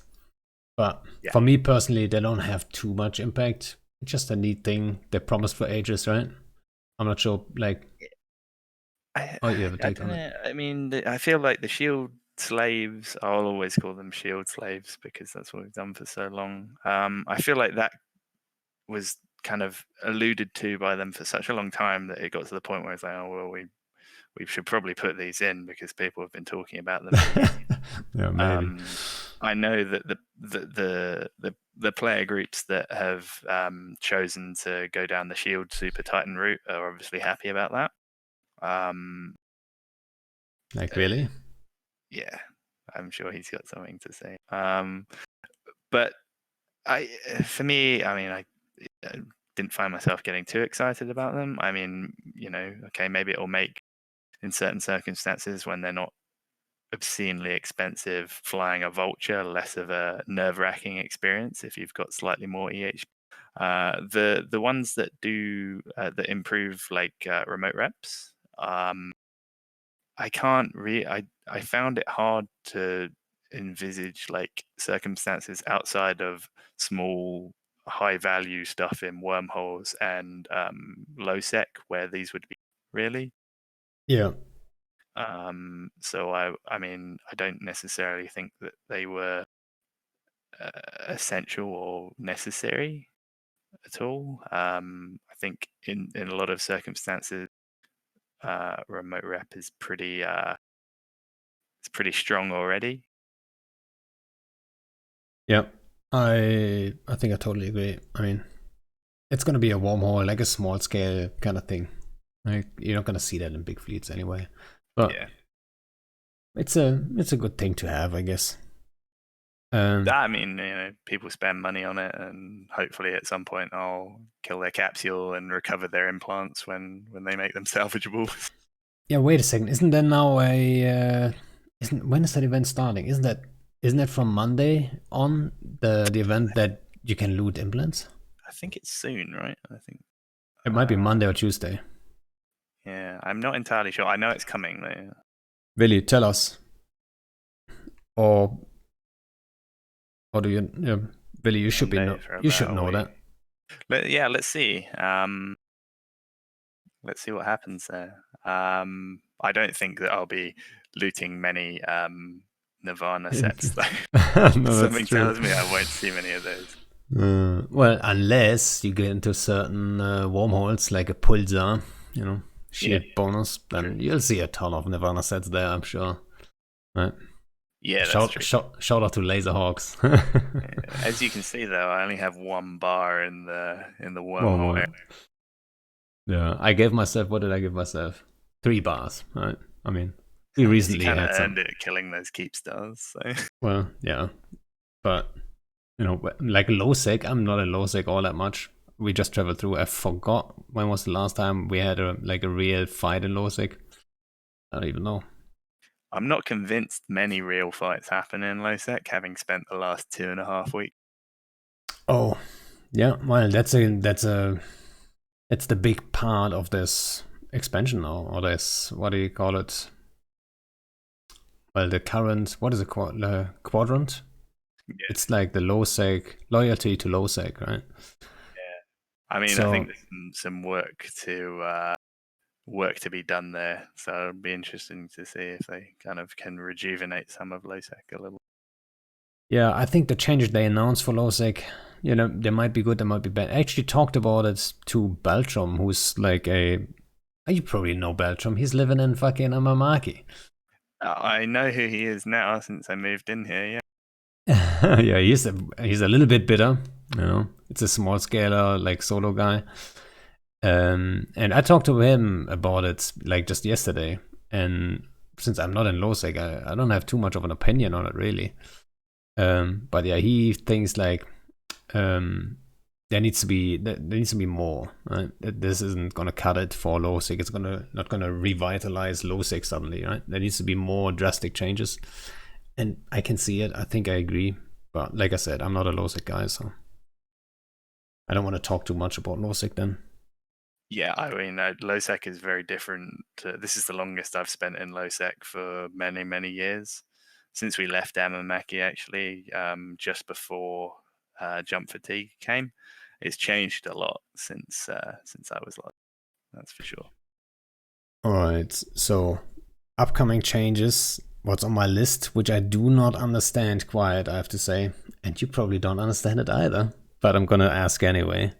Align payouts of certain outlier PvE activities. Such as? Exactly. I have no idea what you're talking about. Like, what outlier PvE activities? If you have to take a bet, what are they talking about there? Certain outlier PvE activities. It must be something that people don't do very much. Like, do people still run incursions when they're not in their space and they need to get what about like exploration type stuff? Is that still good? Do people still run like level 4, 5 missions? Yeah, I don't know. These are my thoughts. I haven't done any PvE for a long time. So. Gladly, I haven't done any either. So. It must be something. It must be something like making things that people don't do so much anymore better, right? Because running havens and stuff became better than doing most of it. If you had to make money in PvE, what would it be? How would you make money? Well, the last time I did it, it was with Rorquals because it was the easiest way to do it. Like the least effort possible was just parking some Rorquals in a Colossal. I did that a few years ago when Rorquals first came in the way that they are now, and then just slowly stop because I didn't need the ISK and would prefer to use my time running fleets. That I guess I would still do that if I had to. It's the least effort, I guess. I mean, you remember you guys were staged in Curse 2 while we were in G-O. You guys were just like 2 jumps over, I think.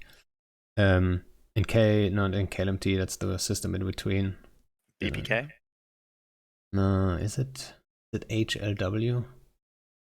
Does that sound right? Yeah, we've been to HLW a lot. We used to use, before Jump Fatigue came, we used to use BPK a lot because I think it had slightly better range, but HLW is nicer because it's more. Yeah, but you know what? I remember the times in G-O because you had those mission agents there, and at the time I did have to make some money somehow. And it was quite efficient time-wise because you can just cycle those mission agents and then just blitz them all in one go. And then you invest maybe 15, 20 minutes a day on average, and you make plenty of ISK to like finance 3 accounts. And that's very efficient. And the entire alliance, which is super great, like as an FC, the entire alliance is in one system. Like nobody's spread out. You're all in one system. And at the time, on top of that, we had Darkseid there living in the same station. So let's like content all day, and like those were the times, really. And then you guys 2 jumps over. It's like there was craziness. And I remember actually, I think it was Kenda who linked it. We were working together with Kenda and some other guys, and there was a map of Curse with all the different groups where their staging is, right? So you guys, I'm sure you were not in HLW at the time. I think you guys were in Zendaya or something. But there was PL, there was like Lumpy, I don't know who else. Like there was like 7 different groups just in Curse, right? All medium-sized alliances. And I think, you know, looking back, we didn't know what we had, like how good we had it at the time. Oh yeah, definitely. You look back to like periods like mid 2017, right? Before we'd seen the effect of like really extensive raw core mining. Before there were lots of supers like everywhere. Before there were keep stars everywhere. Before Ansible X jump gates came. That was definitely a very good short-lived period of activity. For it was the last point for the medium alliances, I think, really, where they had it really good, because it was like, and for us down in Curse, it was particularly good because you had Test had only just arrived from the north to set up in Esoteria and Catch. You know, they weren't particularly established in their new home. Legacy wasn't fully formed. There was a lot more sort of room to maneuver, and that was definitely a really good time. Like you're right, we didn't at the time appreciate what we had there, but it was always going to change, I think, you know, and it has. Yeah, I remember that being the last time. Also, that must have been 2017. That's probably all like we have already been in Imperium, but I believe it probably was 2014, 15, something like this when we joined the Imperium. And I think that marked the end of like mid-sized independent alliances, really, right? For me personally, I don't remember many other, like there's Black Legion, right? They did a really good job at being their own little group, doing their own thing. But then how many mid-sized alliances were really independent at the time? There was nothing really left there, I feel like. It's a sad kind of thing, obviously. But yeah, it developed more and more into coalitions, which we already talked about, obviously. Yeah. But yeah. So one thing on that list that I still have here, which I think is very important, is they said there's going to be like on one of the sheets, I forgot where it is actually, but it says asset safety changes. And in my opinion, that's one of the most important things to be touched. And I wonder if you think the same, and what would you think then would be the right way to go about it? Personally, I wouldn't mind if asset safety was removed altogether. That would be very interesting. Doubt they'll ever do that, but I I mean, it seems a bit strange that you can asset safety something in like Tenal or Branch and easily retrieve it from Caldari Losec. Yep.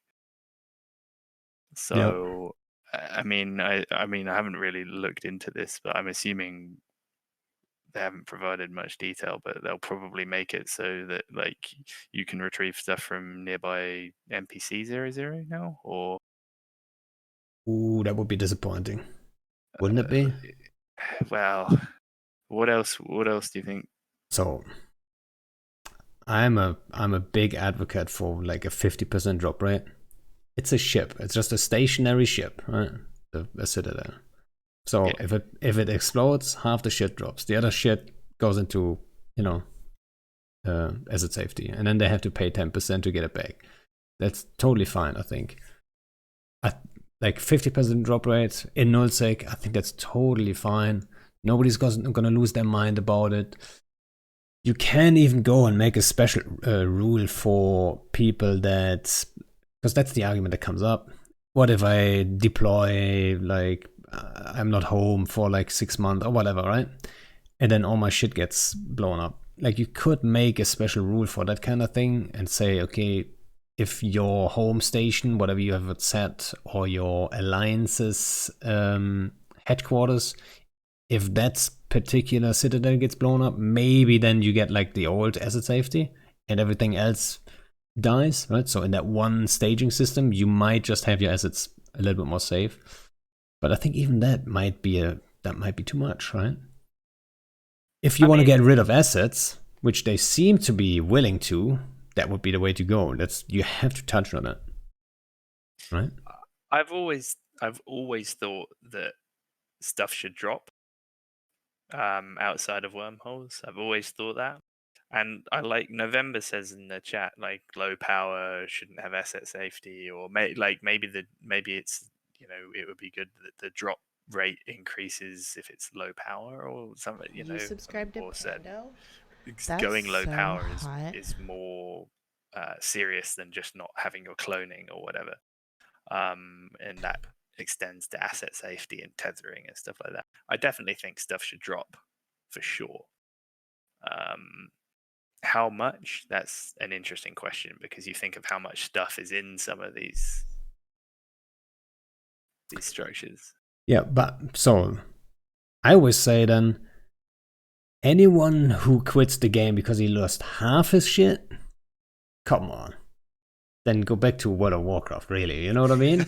Come on. Like half your shit, and you're gonna cry about it? It can't be that bad. You still have half your stuff.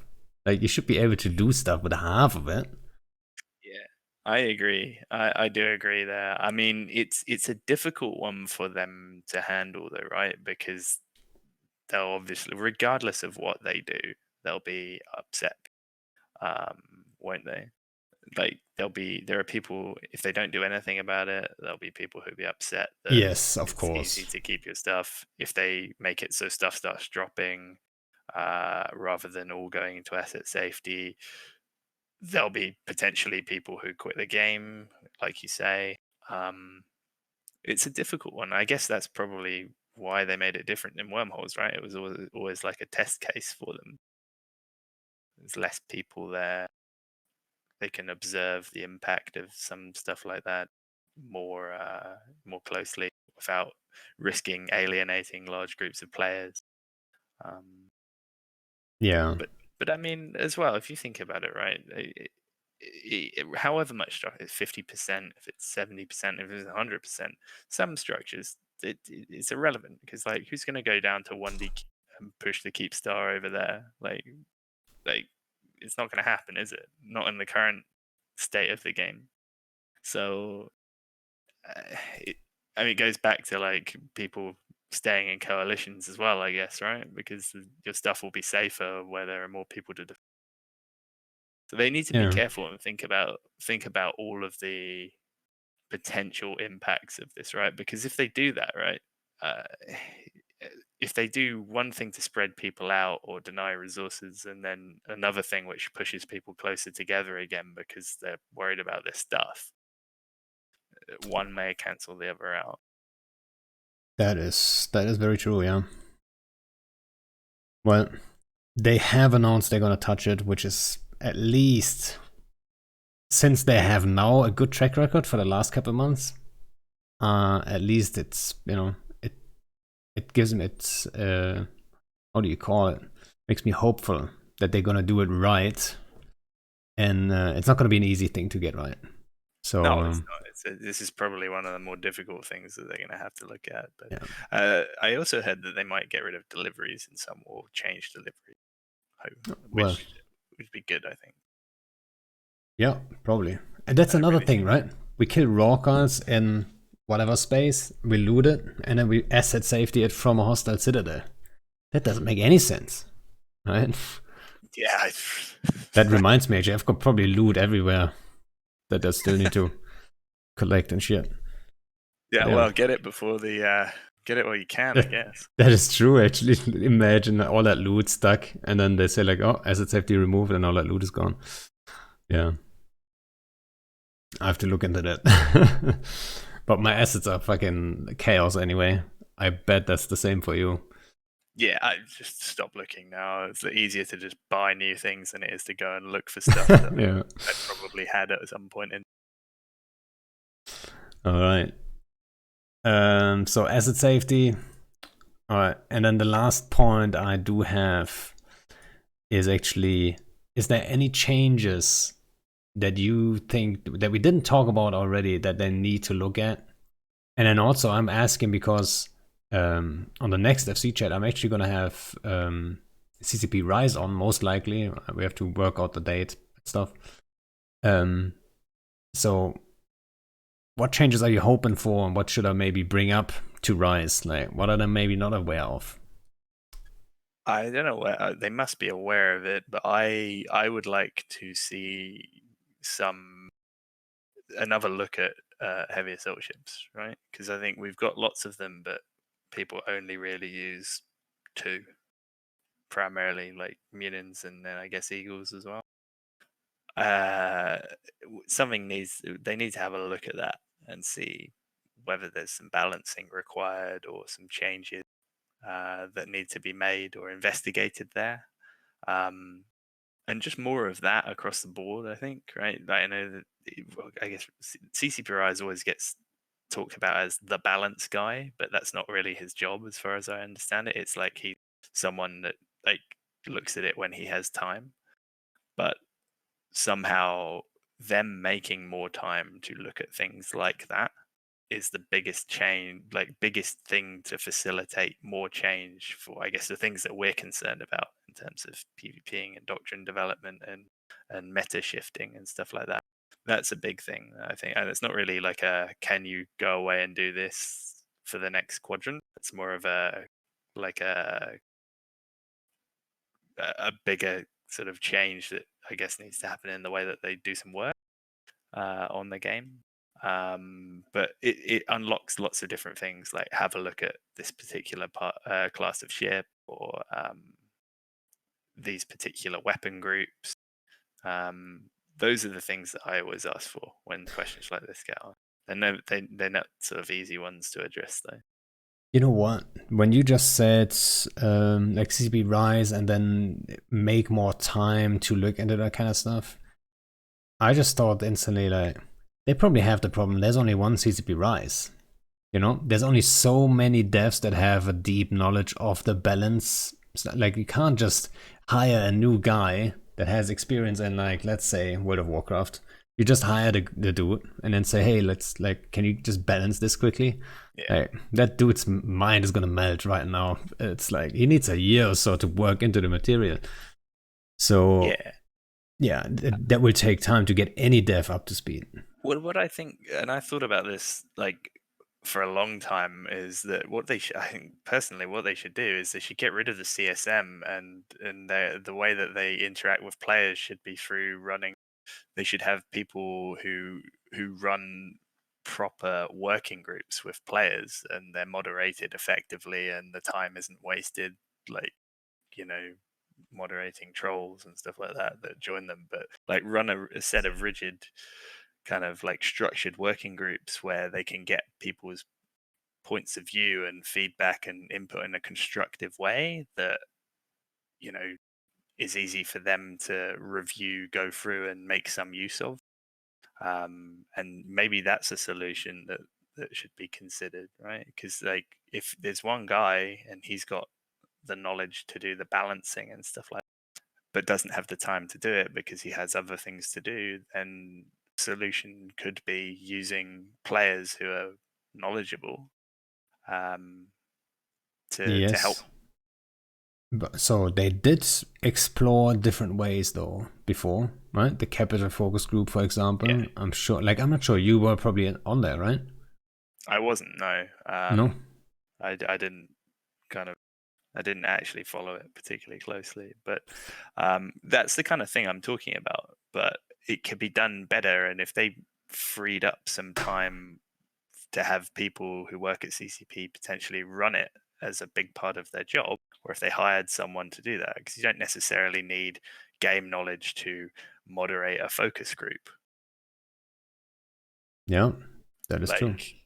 Billy's saying here that they were failures. Yeah, that's probably because they weren't run properly. The time wasn't used properly, right? Yeah. And it's all about the way that they're set up and, the way that the feedback's gathered and what's done with it. It works elsewhere in the world. There's no reason it can't work in the Eve context. It just has to be set up and run properly.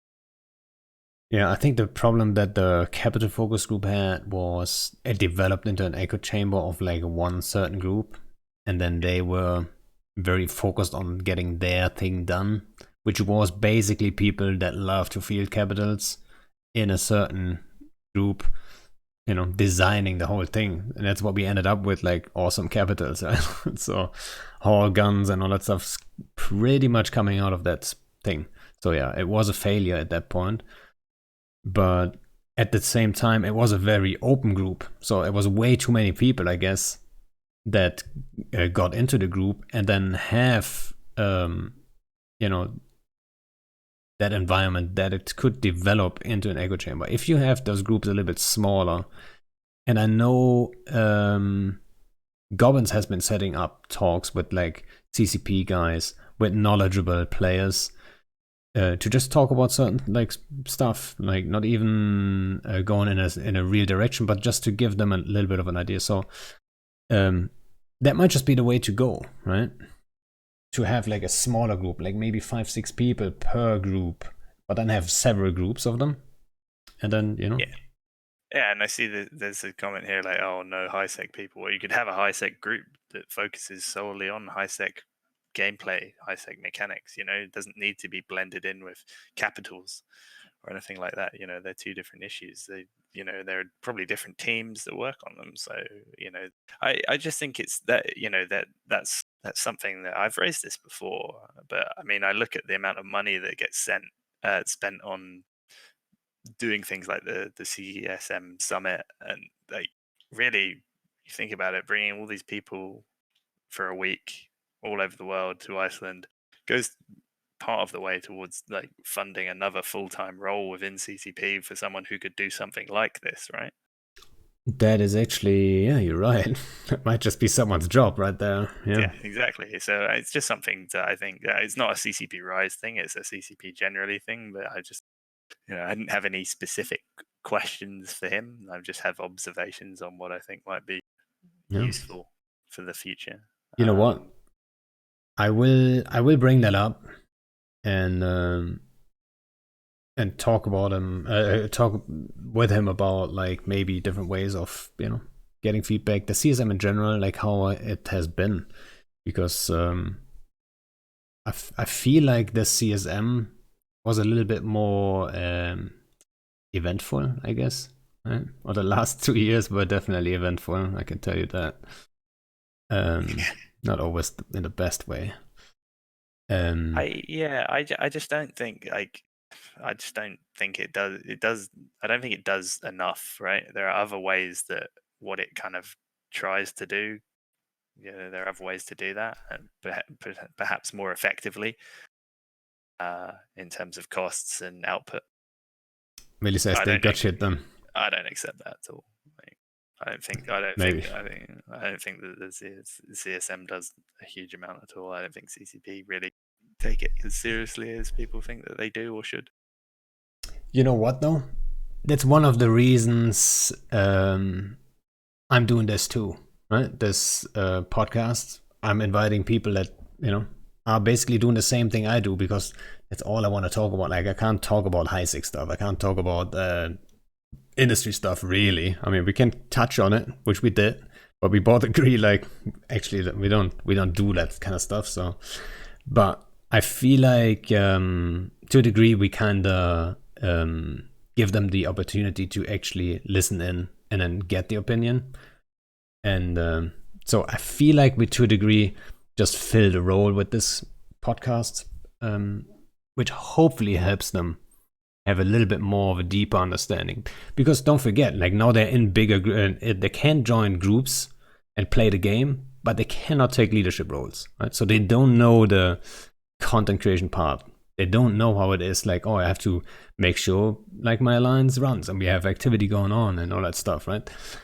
They will not have that opportunity, right? So at least we can fill in for that. Yeah, I think that's right. Alrighty. Guys, we are actually well over 2 hours. If you have any really good questions, last chance. Other than that, I would say thanks a lot for coming on.